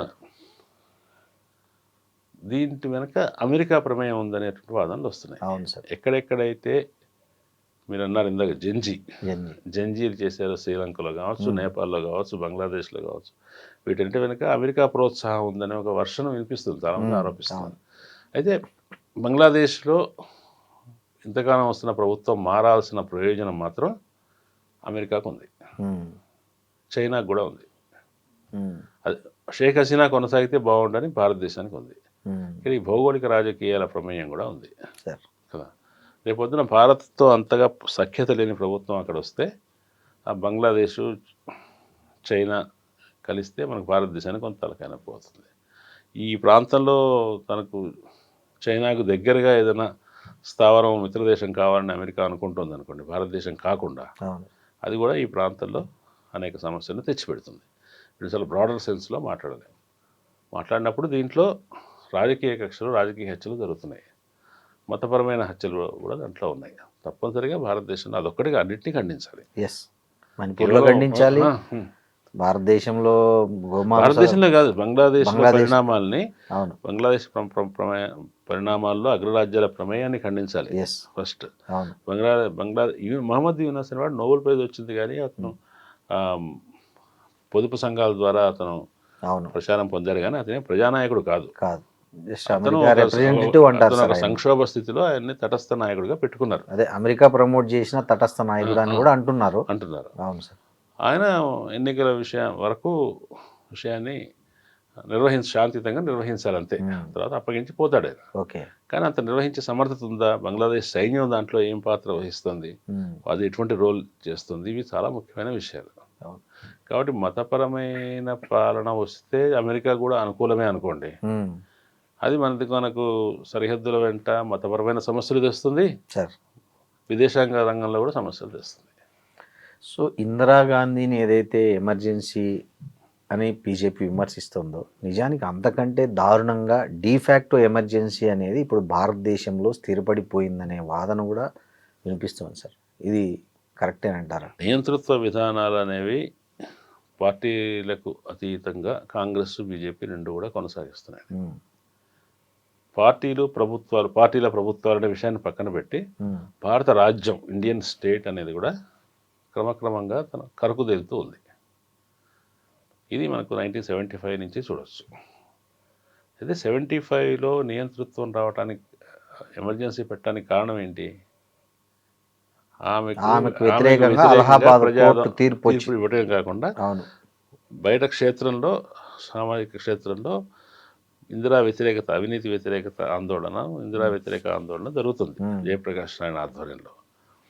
అది ప్రజా ఉద్యమం ఉధృతం అవుతుంది. ఆ ప్రజా ఉద్యమాన్ని అణచడానికి, అది రాజకీయంగా మారి తన ప్రతిపక్షులు అధికారంలో రాకుండా ఆపడానికి అలహాబాద్ హైకోర్టు ఈ రెండింటి నేపథ్యంలో ఆవిడ ఎమర్జెన్సీ పెట్టారు. ఆవిడ తన వ్యక్తిగత పాలన, తన పార్టీ పాలన దాన్ని రక్షించుకోవడం కోసం చేసింది కాబట్టి ఏం చేసింది, ప్రతిపక్షాల వాళ్ళందరినీ నిర్బంధంలోకి తీసుకుంది. యాక్టివ్ కార్యకర్తలందరినీ దీర్ఘకాలం ఇచ్చింది, పెద్ద పెద్ద నాయకుల్ని కొంతకాలం జైల్లో ఉంచింది, చాలా హక్కులు సెన్సార్షిప్ పెట్టింది, అవన్నీ చేసింది. తర్వాత తనకు అనుకూల పరిస్థితులు వచ్చాయనగానే దాన్ని సడలించింది. అవును, దారుణంగా ఓడిపోయింది. అవును. ఆమె దాని నుంచి ఏం గుణపాఠం తీసుకుంది? ప్రజలపై నిర్బంధం అనేది కరెక్ట్ కాదనేది తీసుకోకుండా మరి రద్దు చేసి పార్టీ, మరి ఆమె కూడా పార్టీ పెట్టింది కదా సార్. ఆమె ఓడిపోయిన తర్వాత ప్రభుత్వ వేధింపులకు లోనైంది, అంటే జైల్లో ఉంది. జనతా పార్టీ రాగానే పరిశీలించిన తర్వాత సరే పొరపాటు జరిగింది అనే అవగాహన వస్తుంది అనుకున్నప్పుడు మళ్ళీ ఆవిడకి అధికారం వచ్చినప్పుడు ఆయన తీసుకున్నటువంటి ఒక గుణపాఠం ఏంటంటే, మనం అందరి మీద మూకుముడిగా నిర్బంధకాండ పెట్టడం కరెక్ట్ కాదు, దానివల్ల నెగిటివ్ ఉంటాయి, కాబట్టి సెలెక్టివ్గా పెట్టుకోవచ్చు అని ఫస్ట్ గురి ఆమె పంజాబ్ మీద పెట్టింది, అకాలీదళ మీద పెట్టింది. అకాలీదళని బలహీనపరచడానికి బిందెన్ వారాన్ని ప్రోత్సహించింది. అది చేయి దాటిపోయే పరిస్థితి వచ్చింది. తనే బిందెన్ వారాన్ని చంపేశారు. దాని తర్వాత ఏమైంది, అది వాళ్ళ సిక్కుల్లో అసంతృప్తి వచ్చింది. ఒక పక్కన అది చేస్తూనే అవును కశ్మీర్లో అతను ఫరూక్ అబ్దుల్లాను పదవి నుంచి తొలగించింది. అవును, ఆంధ్రప్రదేశ్లో ఎన్టీ రామారావును తొలగించింది. అవును, అంటే ఒక్కొక్కరిని చేసుకుంటూ పోవటం, ఒక సెక్షన్ మాట్లాడే వాళ్ళని మాత్రమే అందరినీ పెట్టడం ఎందుకు, 1,00,000 మందిని పెట్టడం, దాంట్లో 10 మందిని సెలెక్ట్ చేసి పెట్టుకుంటే మిగతా అంత ఉంటుంది కదా. అట్లా ఎవరైతే ఒకళ్ళ మీద ఒకళ్ళ తర్వాత ఒకళ్ళని టార్గెట్ చేసుకుంటూ వచ్చింది. అది వీళ్ళ దగ్గరికి వచ్చేసరికి ఇది ప్రత్యేకంగా ఐడియాలజికల్లీ మోటివేటెడ్ ఏమంటాం పాలన. కాబట్టి ఈ ఐడియాలజీకి వ్యతిరేకంగా ఉన్న వాళ్ళందరి మీద నిర్బంధం తీసుకురావడం. నిర్బంధం రకరకాల నిర్బంధం అన్ని వేళలా ఇందిరాగాంధీ నుంచి నేర్చుకుందుకు ఏంటి, ఇది నిర్బంధం అన్ని వేళలా అందరినీ ఒకే రకంగా పెట్టడం కాదు. సెన్సార్షిప్ పెట్టి ప్రతి పత్రికలోనూ ఒక సెన్సార్ అధికారిని పెట్టడం ఎందుకు? పత్రిక యజమానులను ప్రభావితం చేయొచ్చు, ఎడిటర్లను మార్చుకోవచ్చు కదా. మనకు కావాల్సిన వాళ్ళు పత్రికలు కొనేస్తారు, అది ఈజీ ప్రభుత్వం అమలు చేయడం కంటే. ఈ 10 సంవత్సరాల్లో జాతీయ మీడియా విషయంలో ఈ ప్రభుత్వం అనుసరించిన వ్యూహం అది. సో ఇంకా కూడా చిన్న చితకా పత్రికలో మేము సత్యం రాస్తాం, ధైర్యంగా ఉంటాం అని చెప్పిన వాళ్ళు ఉంటే వాళ్ళ మీద కేసులు పెట్టుకుంటారు, కేసులు పెడతారు, జైల్లో పెడతారు, ఊపా కూడా పెడతారు, అన్నీ నడుస్తూనే ఉంటాయి. కాబట్టి మాట్లాడుతున్న వాళ్ళు, హేతువాదం మాట్లాడుతున్న వాళ్ళు, వాళ్ళ మీద సామాజిక మాధ్యమాల్లో విపరీతంగా దాడులు జరుగుతాయి, వాళ్ళకి అవకాశాలు లేకుండా ఉంటాయి. తర్వాత అవసరమైతే మరి శాంపుల్ కావాలంటే ఎవరైనా గుర్తు తెలియని వ్యక్తులు వచ్చి వాళ్ళని హత్యలు చేస్తారు. ఇటువంటి వాతావరణం, నిర్బంధం అనేది ఈ మందర స్థాయి అంటామా, ఏదైనా ఒకళ్ళు క్లాస్లో ఒకళ్ళని కొడితే మిగతా పిల్లలంతా భయపడతారు కదా, అటువంటి వాతావరణం కలిగించడం. ఇప్పుడు దేశంలో ఉండే పౌర సమాజం, గట్టిగా మాట్లాడే పౌర సమాజాన్ని అందరినీ భీమా కోరేగా కేసు అని పెట్టి నిర్బంధంలో పెట్టి అర్బన్ నక్సలైట్లని కేసులు కూడా పెట్టేసి, అంటే నక్సలైట్ల విషయంలో కూడా ఇంతకుముందు కాంగ్రెస్ ప్రభుత్వం కంటే చేయనంత దానికంటే చాలా ఎక్కువ డెడికేషన్తో, ఎక్కువ బలంతో, సంకల్పంతో ఉధృతిగా అణచివేత చర్యలు చేయడం, ఇవన్నీ కూడా ఆ పార్టీకి సమకూరిన ప్రజామోదాన్ని వాళ్ళు అట్లా ఉపయోగించుకున్నారు. అందువల్ల దానికి ప్రతిఘటన చాలా తక్కువగా వస్తుంది సార్. ప్రజలు ఇప్పుడు డిమానిటైజేషన్ వల్ల ఇబ్బంది పడ్డా, కోవిడ్ వల్ల చాలా ఇబ్బంది పడ్డా కూడా సార్ ప్రజలు ఆ ప్రభుత్వాన్ని మళ్ళీ ఎన్నుకున్నారు. అంటే ప్రాంతీయ పార్టీలతో కలవడము, ఆ ప్రాంతీయ పార్టీలకు ప్రజలు ఓట్లేసిన దాన్ని వాళ్ళు అక్కడ ప్రభుత్వ మద్దతుకు ఉపయోగించుకోవడం అనేది, దీన్ని అంటే అట్లా కూడా చూడాలేమో సార్. అంటే కంప్లీట్గా బీజేపీ గెలిచిన రాష్ట్రాలు అయితే ఎన్ని ఉన్నాయి సార్? ఉన్నాయి కదా ఇప్పుడు అన్ని అవి ఉన్నాయి. కాదు అంటే ఐ మీన్ ఏ పొత్తు లేకుండా సింగిల్గా పోటీ చేసి గెలిచింది అయితే లేదు కదా సార్. ఇంక్లూడింగ్ మొన్న బీహార్ ఎలక్షన్స్ కూడా అక్కడ మహాగఠబంధన్ అని వాళ్ళు ఉన్నా కూడా వీళ్ళు మన నితీష్ కుమార్తో జతకట్టడము, ఆ ఓట్లు చోరీ అని, ఈవీఎంల ట్యాంపరింగ్ అని రకరకాల బీజేపీ గెలుపు మీద వాళ్ళ విజయంలో సహనం అనేది చాలా ముఖ్యమైన అంశం అని చెప్పడం అదే నేను. బీహార్లో వాళ్ళు చాలా కాలం నుంచి నితీష్ కుమార్తో అలయన్స్లో ఉన్నారు. నితీష్ కుమార్ మేజర్గా, వీళ్ళు మైనర్గా ఉన్నారు. ఈసారి వీళ్ళే మేజర్ అయ్యారు, వాళ్ళు మైనర్ అయ్యారు. అయినా నితీష్ కుమార్కే ఇచ్చారు. అవును, నితీష్ కుమార్ అనారోగ్య కారణాలతో విరమించుకునేదాకా, లేదంటే ఆయనకి ఏదైనా జరిగేదాకా కూడా అతన్నే ఉంచుతారు. వాళ్ళు అక్కడ క్షేత్రస్థాయిలో పూర్తిగా వాళ్ళు గెలిచే పరిస్థితి లేదు కాబట్టి ఒక అలయన్స్ ద్వారా ఉంటున్నారు. ఆంధ్రప్రదేశ్ అనుకోండి, ఆంధ్రప్రదేశ్ అంటే ఇప్పుడు చూడు, ఆంధ్రప్రదేశ్తో నిజానికి వెళ్ళకూడదు టీడీపీ తోటి పోయినసారి ఎక్స్పీరియన్స్ ఇచ్చి. కానీ వాళ్ళు వాళ్ళ ఎన్డీఏ పేరుతో ఉన్నా కూడా అది కూడా అవసరం పడుతుందని ఉన్నారు. అట్లా ఇప్పుడు మహారాష్ట్ర ఉందనుకోండి, మహారాష్ట్ర కూడా అలయన్స్ లాగానే ఉంది సేమ్, కానీ కొంతకాలానికి అది పోతుంది. అవును, అంతవరకు వెయిట్ చేస్తారు వాళ్ళు. అది కాకుండా దేశంలో ఉండే కేంద్ర ప్రభుత్వ వ్యవస్థలన్నీ వాళ్ళ చేతిలో ఉన్నాయి కదా,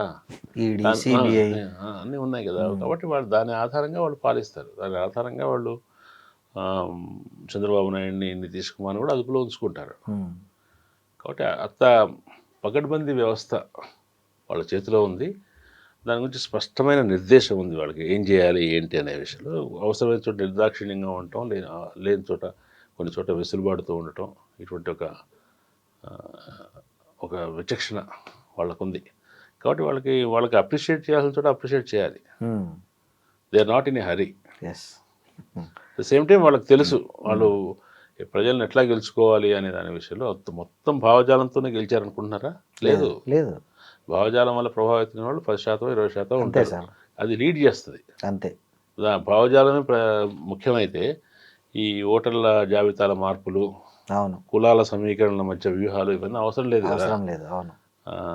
ఉచిత పథకాలు, మొన్న ఎక్కడ బీహార్లో ఉచిత పథకం 10,000 వేశారు. 10,000. కాబట్టి అన్నీ వాడతారు వాళ్ళు. కానీ ప్రధానంగా వాళ్ళు మనం అనుకుంటున్న ఈ చరిత్ర చర్చ ఇవన్నీ జరగడానికి కారణం ఏంటంటే ప్రధానంగా భావజాలానికి సంబంధించిన, అభిప్రాయ చట్టానికి సంబంధించిన వ్యూహం చాలా ముఖ్యం. అది వాళ్ళ పాలన స్థిరపడుతుంది, వాళ్ళ విజన్ ఏంటో తెలియజేస్తుంది. ఈ ఎన్సీఆర్టీ టెక్స్ట్ బుక్లో కానివ్వండి, లేకపోతే కొన్నేళ్ళుగా జరిగిన మార్పులు, ఈ మధ్య సాహిత్య అకాడమీని కూడా రద్దు చేశారు. రద్దు చేయలేదండి, అవార్డులను. అదే అవార్డులు జాబితా మాకు చూపించమని అడిగారు అంతే. అది ఇన్ని అకాడమీలు ఉన్నాయి కదా, ఈ అకాడమీకి అందరి కేంద్ర సాంస్కృతిక శాఖ ఏదో ఉంటుంది, ఆ శాఖ కిందకి వస్తాయి. దీనికి అయ్యి ఖర్చు అంతా వాళ్ళు భరిస్తారు కదా. కాబట్టి మేమే అవార్డు డబ్బులు మేమే ఇస్తున్నాం కదా, ఎవరికి అవార్డులు ఇస్తున్నారో మాకు చెప్పండి అన్నారు. ఓకే, ఇంతకాలం అనలేదంటే అటానమీ ఉండింది, ఇప్పుడు అటానమీ ఉండకపోవచ్చు. వాళ్ళు జాబితా చూపిస్తే వాళ్ళు రిజెక్ట్ చేస్తారా, పేర్లు కొత్తవి పెట్టమంటారా, ఏం చేస్తారు? దీంట్లో కూడా ఇప్పుడు 2014లో వాళ్ళు అధికారంలోకి వస్తే 26 కదా. 12 సంవత్సరాల పాటు వాళ్ళు ఏమి సాహిత్య అకాడమీ ప్రాంతీయ అవార్డుల జోలికి రాలేదు. పోయినసారి అధ్యక్షుల విషయంలో ఫలానా వాళ్ళ అధ్యక్షులు అయితే బాగుంటుంది అని ప్రభుత్వం వాళ్ళు సూచన చేశారు. దాని ప్రకారం వాళ్ళు నడుచుకున్నారు. కానీ పూర్తిగా కల్పించుకోవడానికి 10 సంవత్సరాలు వెయిట్ చేశారు. ఎందుకంటే సాహిత్య రంగంలో ప్రోగ్రెసివ్ ఎలిమెంట్స్ ఎక్కువ డామినేట్గా ఉన్నాయి కాబట్టి ఆ స్థానం నెమ్మదిగా వాళ్ళు తమ చేతిలో తీసుకోవడానికి టైం కోసం వాళ్ళు వేచి ఉన్నారు.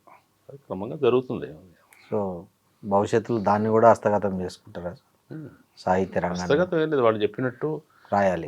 ఇప్పుడు ఆల్రెడీ సినిమాలు ఒకసారి చెప్తారు, రెండోసారి నుంచి మన వాళ్ళే వెతుక్కొని వాళ్ళకి ఎవరు ఆమోదయోగులో వాళ్ళకే ఇస్తారు. ఏముంది అంతేనా సార్?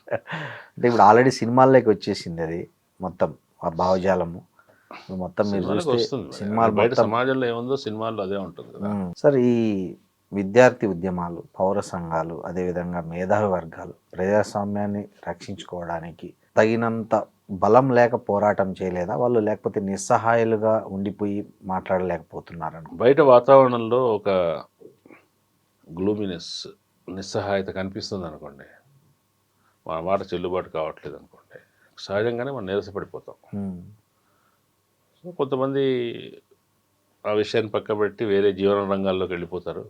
కొంతమంది ఇంకా అట్లాగే పట్టుకొని బలహీనంగానైనా ఏదో చేయాలని ప్రయత్నం చేస్తుంటారు, కానీ వాళ్ళకి బలం ఉండదు.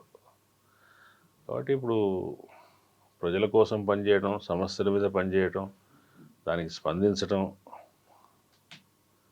అనే దానికే చెల్లుబాటు లేని కాలం వచ్చిన తర్వాత ఉద్యమాలు ఎక్సెప్ట్ వాళ్ళ ఆయా వృత్తి వర్గాలు, ఆయా ఆర్థిక వర్గాలు వాళ్ళ సొంత సమస్యల గురించి తప్ప ఇంతకుముందులాగా విస్తృత ప్రయోజనాల కోసం జరిగే ఆందోళనలు తక్కువ ఉండే అవకాశం ఉంది. ఉమ్, మళ్ళీ ఎప్పుడో పడతాయి, ఎప్పుడో వస్తాయి, కానీ ఇప్పుడైతే లేదు. ఉమ్, కాబట్టి దీన్ని ఎట్లా చేయాలి, ఏం చేయాలి అనేది వీళ్ళందరూ ఆలోచించుకోవాలి. అంటే ఇంతకాలం ఈ పనులు చేసిన వాళ్ళందరూ ఉన్నారు కదా, సార్.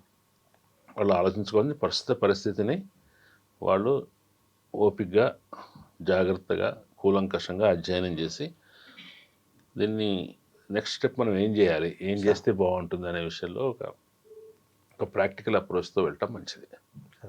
లేకపోతే ఊరికే బాధపడినా ఉపయోగం లేదు. అవును. మనం ఈ శక్తులు తగ్గిపోతున్నాయి, మన శక్తులు తగ్గిపోతున్నాయి, వాళ్ళు పెరిగిపోతున్నారని వలపోత వల్ల లాభం లేదు. అది వాస్తవం. వాళ్ళు బలంగా ఉన్నారు, బలంగా ఉండటానికి కావాల్సిన కష్టపడుతున్నారు వాళ్ళు. ఇంకా చూస్తే వాళ్ళ పరిస్థితి చూస్తే ఆ ఉత్సాహం వాడు ఇంకొంతకాలం ఇట్లాగే ముందుకెళ్తారని అనిపిస్తుంది. వాళ్ళు ముందుకెళ్తున్న కొద్దీ నువ్వు తగ్గిపోవడం ఖాయం. నువ్వు దాన్ని గ్రహిస్తే ఫస్ట్ నిన్ను నువ్వు నిలుపుకోవాలి, తర్వాత నిన్ను నువ్వు పెంచుకోవడానికి దానికి సంబంధించిన ఒక వాస్తవమైన అంచనా వేసుకుంటే మంచిది. సరే, మావోయిస్టులను అటు బీజేపీ పాలనలో కానీ కాంగ్రెస్ పాలన డీల్ చేసిన విధానాన్ని పోల్చాలంటే మీరు ఎట్లా చెప్తారు సార్? చెప్పాను ఇందాక మనం ప్రస్తావించాం కదా, డీల్ చేసిన విధానం ఏమీ లేదు. అంటే మావోయిస్టులు అంతర్గత ప్రమాదకారులు, నెంబర్ 1 అంతర్గత ప్రమాదకారులు అని చెప్పింది మన్మోహన్ సింగ్. మావోయిస్టుల మీద ఈ ఆపరేషన్ మొదలుపెట్టింది కాంగ్రెస్ ప్రభుత్వం, యూపీఏ ప్రభుత్వం. కాబట్టి కాంగ్రెస్ ప్రభుత్వం మావోయిస్టుల పట్ల మెతకగా ఉందని కానీ అట్లా అని కానీ చెప్పడానికి ఏమీ లేదు. మా కాంగ్రెస్ ప్రభుత్వం మెతకగా లేదు, కానీ బీజేపీ ప్రభుత్వం ఉన్నంత రిజాల్వ్తో లేదు. అంటే పట్టుదలతో ఒక చేసి తీరాలి అనేటువంటి ఒక నిశ్చయంతో కాంగ్రెస్ పార్టీ లేదు. సాధారణంగా అధికారంలో ఇటువంటి సమస్యలు ఉంటాయి కదా, అంతర్గత సమస్యలు అని చెప్తారు కదా, రాజకీయ అధికారానికి ప్రమాదం వచ్చే సమస్యలు, లేదంటే జనరల్గా వ్యవస్థలో ఉండే కొన్ని సమస్యలు ఉంటాయి, స్మగ్లింగ్లు, బందిపోట్లు, ఇటువంటి సమస్యలు ఏవైనా సరే వీటిని గురించిన రాజ్యానికి ఒక వైఖరి ఉంటుంది, ఎట్లా వెళ్ళాలి ఏంటి. సమాజంలో సమస్యలు ఉన్నప్పుడు ఇటువంటి వ్యక్తీకరణలు కూడా ఉంటాయి, కాబట్టి మనం పూర్తిగా తీసేయటం సాధ్యం కాదు, అదుపు చేస్తూ పోతే చాలు అనేది ఒక దృక్పథం. కానీ ఏదో ఒక సందర్భంలో పూర్తిగా నిర్మూలించాలి అనే దానికి వస్తుంది. అది స్టేట్కి ఉండొచ్చు, కానీ ప్రభుత్వానికి ఉండదు. ప్రభుత్వాలు ఎప్పుడు 5 ఏళ్ళ వరకు వాడు చూసుకుంటూ ఉంటాడు. ఈ 5 ఏళ్ల పాటు నాకేమీ లేకుండా ఉంటే చాలు, వచ్చే 5 ఏళ్ల గురించి ఆలోచించడం కష్టంగా ఉంటుంది. అట్లా కాకుండా తాము 2047 దాకా పాలించాలనుకుంటున్నారు కాబట్టి, దీర్ఘకాలం పాలించాలనుకుంటున్నారు కాబట్టి దానికి ఈ ఆటంకం ఉండకూడదు అనే విషయంలో వాళ్ళు చాలా పట్టుదలగా ఉన్నారు. కొంతమంది ఏమో కేవలం మైనింగ్, ఛత్తీస్గఢ్లో ఉండే వనరుల కోసమే చేశారని చెప్తున్నారు, కానీ అది పాక్షికంగా మాత్రమే నిజం.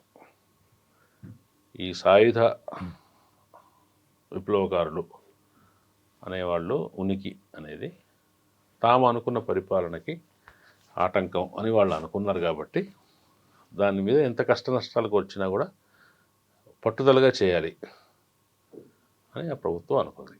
కాంగ్రెస్కి అటువంటి రిజాల్వ్ లేదు. ఓకే సార్, మనకి ఇప్పటికే మన సరిహద్దు దేశాలన్నీ మనకు వ్యతిరేకంగా ఉన్నాయి. పాకిస్తాన్, నేపాల్, బంగ్లాదేశ్ ఇప్పుడు అన్నీ ఉన్నాయి. ఇంకోవైపు ఏమో ట్రంప్ పదే బెదిరిస్తున్నాడు, టారిఫ్ల పేరు కానీ ఇంకోటి మోడీ మీద రకరకాల కామెంట్స్ చేస్తున్నాడు. సో ఈ మన దేశ విషయాల్లో అంత ఫోర్స్ఫుల్గా ఉండే మోడీ కానీ వాళ్ళు ఇది కానీ అంతర్జాతీయ విషయాల్లో అంతా అణిగిమణిగి ఉండటాన్ని లౌక్యం అని, దౌత్యం అని అంటారు. అంతర్గత విషయాల్లో కఠినంగా ఉండటాన్ని సమర్థత అంటారు. అవి రెండు వేరు విషయాలు. ఓకే. కాబట్టి ఈ రెండింటికి ఒకసారి పొంతన ఉండదు, పొసగదు కూడా. ఇంత అంతర్గత శత్రువుల గురించి ఇంతగా మాట్లాడేవాళ్ళు బయట శత్రువుల గురించి మాట్లాడరేంటి? కొన్ని బయట శత్రువుల్లో పొరుగు శత్రువు గురించి మాట్లాడేవాడు దూర శత్రువు గురించి మాట్లాడేంటి? పాకిస్తాన్ గురించి మాట్లాడేవాళ్ళు చైనా గురించి మాట్లాడరేంటి? ఇవాళ మనం పాకిస్తాన్ మీద ఖబర్దార్ అనేవాడు అమెరికా గురించి మౌనంగా ఉంటారు ఎందుకు? ఈ ప్రశ్నలు రావటం సహజంగానే అది వాస్తవాన్ని ప్రకటిస్తుంది. సాధారణంగా చాలామందికి మన దేశంలో ఇందిరాగాంధీ హయాం నుంచి కూడా పొరుగు దేశాలతో మన వైరం అనేది అంతర్గత ప్రయోజనాల కోసం కూడా వాడుకోవటం ఉంది. ఇందిరాగాంధీ పాకిస్తాన్తో 71లో చేసిన యుద్ధం ఆమె ప్రతిష్టను బాగా పెంచింది. ఆమె కఠినమైన నాయకురాలుగా ఆమె నిలబెట్టింది, దృఢ నిశ్చయురాలైన నాయకు. అది ఆమెకు దేశంలో పరిపాలన కొనసాగించడానికి ఎన్నికల్లో గెలవడానికి ఉపయోగించింది. పొరుగు దేశాలతో మనం చాలా వీరంగా వేసి మనం చాలా కఠినంగా కనిపించడం అనేది ఒక నిబ్బరమైన నాయకుడిని చూడటానికి ఉపయోగపడుతుంది. కానీ అదే నిబ్బరత్వాన్ని ఇందిరాగాంధీ అమెరికా విషయంలో చూపించింది, మోడీ ఎందుకు చూపించలేదు అని మనకి వాళ్ళ సందేహం రావచ్చు. అవును, అప్పుడు ఇందిరాగాంధీ వెనక రష్యా ఉంది, ఇప్పుడు కూడా ఉంది, ఇప్పుడు కూడా రష్యా ఉంది, చైనా ఉంది, రెండు ఉన్నాయి. అయినా కూడా అప్పుడు ఇందిరాగాంధీకి అమెరికాతో పెద్ద అవసరం కానీ లావాదేవీలు కానీ లేవు ఆ రోజున భారతదేశానికి అమెరికాకి. ఇందిరాగాంధీ స్నేహితులు ఎవరు అమెరికాలో వ్యాపారం చేయాలి అప్పుడు? అంత సింపుల్గా చెప్పడం కష్టం. అంటే భారతదేశానికి అమెరికాకి మధ్య కూడా ప్రైవేట్ రంగంలో వ్యాపారం కానీ ప్రభుత్వ రంగంలో వ్యాపారం కానీ పరిమితంగా ఉంది. అవును సార్, సంబంధాలు పరిమితంగా ఉన్నాయి. మనమేమో రష్యా శిబిరంలో ఉన్నవాళ్ళుగా అమెరికా పరిగణించేది, రాకపోకలు ఉండేవి.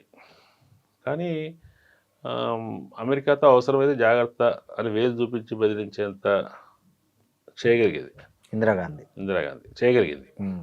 కానీ ఇప్పుడు మోడీ అట్లా చేస్తే అక్కడ బోళ్ళంత లక్షలాది మంది ఇండియన్ ఇమిగ్రెంట్స్ ఉన్నారు, దాంతో వ్యాపారం చేస్తున్న భారత పారిశ్రామికవేత్తలు ఉన్నారు. వాడు తలుచుకుంటే అసలే పిచ్చాడు, వాడు తీసుకొచ్చి బాంబు వేసినా వేస్తాడు ట్రంప్. ఇవన్నీ పరిగణలోకి తీసుకోవాలి కదా. కాబట్టి ఒళ్ళు దగ్గర పెట్టుకోవడం మంచిదని ప్రజలు కూడా ఆశిస్తారు. ఆయన కూడా అందుకు తగ్గట్టుగా ఉన్నాడు. అంటే వాస్తవంగా అప్పుడెప్పుడో టంకశాల అశోక్ గారు రాశారు పోయం, బయట నువ్వు పులివైనా పెద్ద పులివైనా సింహానమైనా ఇంట్లో మాత్రం పిల్లివే. అది ఆనాటి పరిస్థితి. అలీన దేశాల పేరుతో ప్రపంచం అంతా మన వాళ్ళు గంభీరమైన పోజు పెట్టేవారు. లోకల్ ఇక్కడ మాత్రం ఈగల మూత ఉండేది. ఇప్పుడేమో ఇంట్లో పల్లకి మూత. ఇంట్లో మన నాయకుడు గొప్పవాడు, 56 ఇంచులు ఉన్నవాడు, చాలా వీరుడు శూరుడు. బయట ప్రపంచంలోకి వచ్చేసరికి పిక్చర్ భిన్నంగా ఉంటుంది. సార్, భవిష్యత్ ఎన్నికలు అంటే 2029 ఎన్నికల్లో ఈ చరిత్ర తిరగరాయడం అనేది ఒక మెయిన్ క్యాంపెయిన్గా మారే అవకాశం ఉందా పార్టీలలో? ఉండదా సార్? అది ఎవరు పట్టించుకోరు. ఇప్పుడు మీరు చేసిన చర్చ కూడా పెద్ద ఎవరు చూడరు, అంతేనా? ఓకే, అంటే పాపులర్ కాదు. అంటే జనాలకి ఇప్పుడు 26లో బెంగాల్ ఎన్నికలు ఉన్నాయి, తమిళనాడు ఎన్నికలు ఉన్నాయి, కేరళ ఎన్నికలు ఉన్నాయి, అస్సాం ఎన్నికలు ఉన్నాయి. ఇవి తమిళనాడులో గెలవకపోయే అవకాశం ఉంది బీజేపీ, కానీ బెంగాల్లో కూడా గెలవచ్చు, చెప్పలేము. గెలిచే అవకాశం ఉంది, పెరిగింది. ఐపాక్ ఆఫీస్ మీద కూడా దాడి చేసి గెలిచే అవకాశం ఉంది. అస్సాము బెంగాల్ గెలుస్తాయి. కేరళలో మన తిరువనంతపురం మేయర్ ఎన్నికల్లో బీజేపీ గెలిచింది. అవును సార్. కాంగ్రెస్ను ఓడించడానికి బీజేపీకైనా సహకరించవచ్చని వామపక్షాలు అనుకుంటున్నాయట. వామపక్షాలను దెబ్బతీయడానికి బీజేపీతో సహకరిస్తే తప్పేంటని కాంగ్రెస్ అనుకుంటుంది. అవును సార్, అట్లా ఉంది బీజేపీ కేరళ పరిస్థితి. ఇది విజయవంతంగా పూర్తి అయితే దీంట్లో 5 3 విజయాలు వచ్చాయనుకోండి, ఓకే. నెక్స్ట్ 27 ఆల్రెడీ 26లో మధ్యలో నుంచే సెన్సస్ ఆపరేషన్ మొదలవుతుంది. మన దగ్గర 26లోనే సర్ మొదలవుతుంది. సర్ అంటే మొత్తం ఎక్కడ ఏ స్టేట్లో జరుగుతుంటే ఆ స్టేట్లో అది పెద్ద అది మొత్తం సంచలనం. ఈ 27 అంతా సెన్సస్. 28 డిసెంబర్లో మన తెలంగాణ ఎన్నికలు. అట్లా జరగకపోతే 28 డిసెంబర్లోనో 28 డిసెంబర్ జనవరిలోనే మొత్తం దేశవ్యాప్తంగా జమిలీ ఎన్నికలు జరుగుతాయి. అవును సార్. దాంట్లో విషయం సంపూర్ణం అవుతుంది. స్లోగన్ ఏముండొచ్చు సార్ ఈసారి ప్రధానంగా? అమృతకాలం అందుకోవాలి కదా. అంతేనా? ఓకే. వికసిత భారతానికి. ఇదే వికసిత భారత్ అనేది చెప్తున్నారు. అదే. సో అదే కంటిన్యూ చేస్తారు బీజేపీ. అంటే ఈ లోపల అంతర్జాతీయ పరిణామాలు ఎట్లా ఉంటాయి, భారతదేశం దాన్ని ఎట్లా డీల్ చేస్తుంది. అంటే ట్రంప్ మితవాద రాజకీయాల్లో కొత్త ధోరణి తీసుకొచ్చాడు. ఎంత మితవాద రాజకీయవాదులు అయినప్పటికీ ప్రపంచం కోసం బయటికి ఒకటి మాట్లాడొచ్చు, అవును, బయటికి మర్యాదగా ఉండాలి, సభ్యతగా ఉండాలి. ఈవెన్ మార్గరెట్ థాచర్ లాంటి వాళ్ళే కూడా బయటికి మాట్లాడేటప్పుడు డెకరం పాటించేవాడు. డెకరం పాటించక్కర్లేదు కాబట్టి ఏంటి వాడు ఇండియా ప్రభుత్వాన్ని పరువు తీస్తాడు, దేన్నైనా తీస్తాడు. మన వాళ్ళకి ఇంకా లేదు, మన వాళ్ళు అట్లా బయటికి అట్లా మాట్లాడలేని పరిస్థితిలో ఉన్నారు. పరిస్థితి ఏంటంటే భారతదేశం లాంటి దేశాలు పొరుగు దేశాల విషయంలో పొరుగు దేశాలతో గట్టిగా ఘర్షణ పడే స్వేచ్ఛ కూడా లేదు. ప్రపంచ రాజకీయాల వలయంలో చిక్కుకొని ఉన్నాం కాబట్టి ఇమేజ్ ఎట్లా బిల్డ్ చేస్తారు, నెక్స్ట్ ఎలక్షన్స్కి ఎటువంటి స్లోగన్ తీసుకొస్తారని చెప్పడం కష్టం. అది ఎవరైనా ఉత్సాహంగా ఉన్నవాళ్ళు, విజయాలు అందుకుంటున్న వాళ్ళే ఆ స్లోగాన్ ఖాయం చేయగలుగుతారు. నీరసంగా ఉండి మరింత ముడుచుకుపోతున్న కాంగ్రెస్ కానీ ముడుచుకుపోతున్న ప్రాంతీయ పార్టీలు కానీ ఏం చేయగలుగుతాయని అనుకోను. ఉత్సాహం మీదనే అసలు క్రియేటివిటీ ఉంటుంది. భవిష్యత్తులో ప్రాంతీయ పార్టీల అస్తిత్వం కూడా ప్రమాదంలోనే పడేటట్టుంది చూస్తున్నాం వ్యవహారం చూస్తుంటే. సో దీనికి కాలమే సమాధానం చెప్పాలంటారు. కాలమే సమాధానం కాదు, ఎవాల్వ్ అవుతుంది. సిచ్యువేషన్ని మనం ఎవాల్వ్ అవుతుంది. ఇవాళ నిలబడి మనం మాట్లాడగలం, ఇవాళ అవగాహనతో కొంచెం దూరం చూడగలం, కానీ ఇంకా ఎక్కువ దూరం చూడలేం కదా. అవును సార్, ఎందుకంటే పైగా fast evolving situation, international situation, national situation మారుతున్నాయి. ఈ పరిస్థితుల్లో మీడియా ఈ లోపల ఇప్పుడు మోడీ గారు 75 years అయిపోయినాయి కాబట్టి వారసుని వెతకాలి అనుకుంటే అంతర్గతంగా అక్కడ ఏమైనా గొడవలు వస్తే అటువంటి విషయాల కోసం వీళ్ళు ఎదురు చూస్తున్నారు. చెప్పాం కదా, అవతల ఏమైనా జరగాలి తప్ప వీళ్ళంతా వీళ్ళ దగ్గర అద్భుతాలు జరిగే అవకాశం ఏం లేదు సార్. అంటే మీడియా ఇండిపెండెంట్ రోల్ పోషించే పరిస్థితి దాదాపు లేదు ఇప్పుడు. ఎట్లా ఉంటుంది? సో ఈ మనది కూడా అమెరికా టైప్ మీడియా అయిపోయే అవకాశమే ఉందా? అమెరికాలో చాలా ఇండిపెండెంట్ మీడియా ఉంటుంది.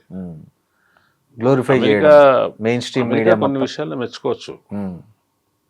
ఇప్పుడు వెనిజులాకు వ్యతిరేకంగా దాడికి వ్యతిరేకంగా మన దగ్గర ఊరేగింపు తీయడం కష్టమే, కానీ అక్కడ జరుగుతుంది, అమెరికాలో జరుగుతుంది. మనోడు చేస్తున్నాడు, మన ఎలక్ట్ అయ్యాడు కదా ఆయన.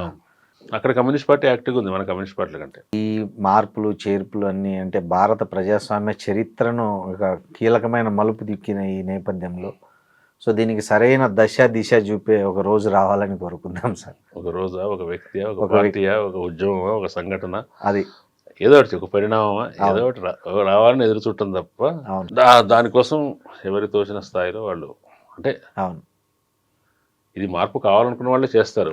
బాగానే ఉంది పరిస్థితి అనుకున్న వాళ్ళు చేయరు. Thank you sir, thank you very much. And for more videos, please subscribe to iDream. Please subscribe to iDream. Please subscribe iDream. And please subscribe to iDream. For more videos, subscribe to iDream. please like, share and subscribe to the channel. Congratulations, iDream. Subscribe to iDream. Subscribe to iDream. So subscribe to iDream Media. iDream ki iDream team andarki huge congratulations. Please subscribe iDream Media. Please subscribe to iDream. Subscribe iDream. Please subscribe to iDream. iDream అంటే నా కళల ఛానల్ను subscribe చేసుకున్న నోరు తిరుగుతలేదు, మీరైతే గంట గుర్తు కొట్టండి. For more such videos, please subscribe to iDream. Subscribe to iDream. Please subscribe to iDream. Please subscribe iDream Media. Please do subscribe to iDream. Please subscribe to iDream Media. For best entertainment and information, please subscribe iDream. And don't forget to subscribe to iDream.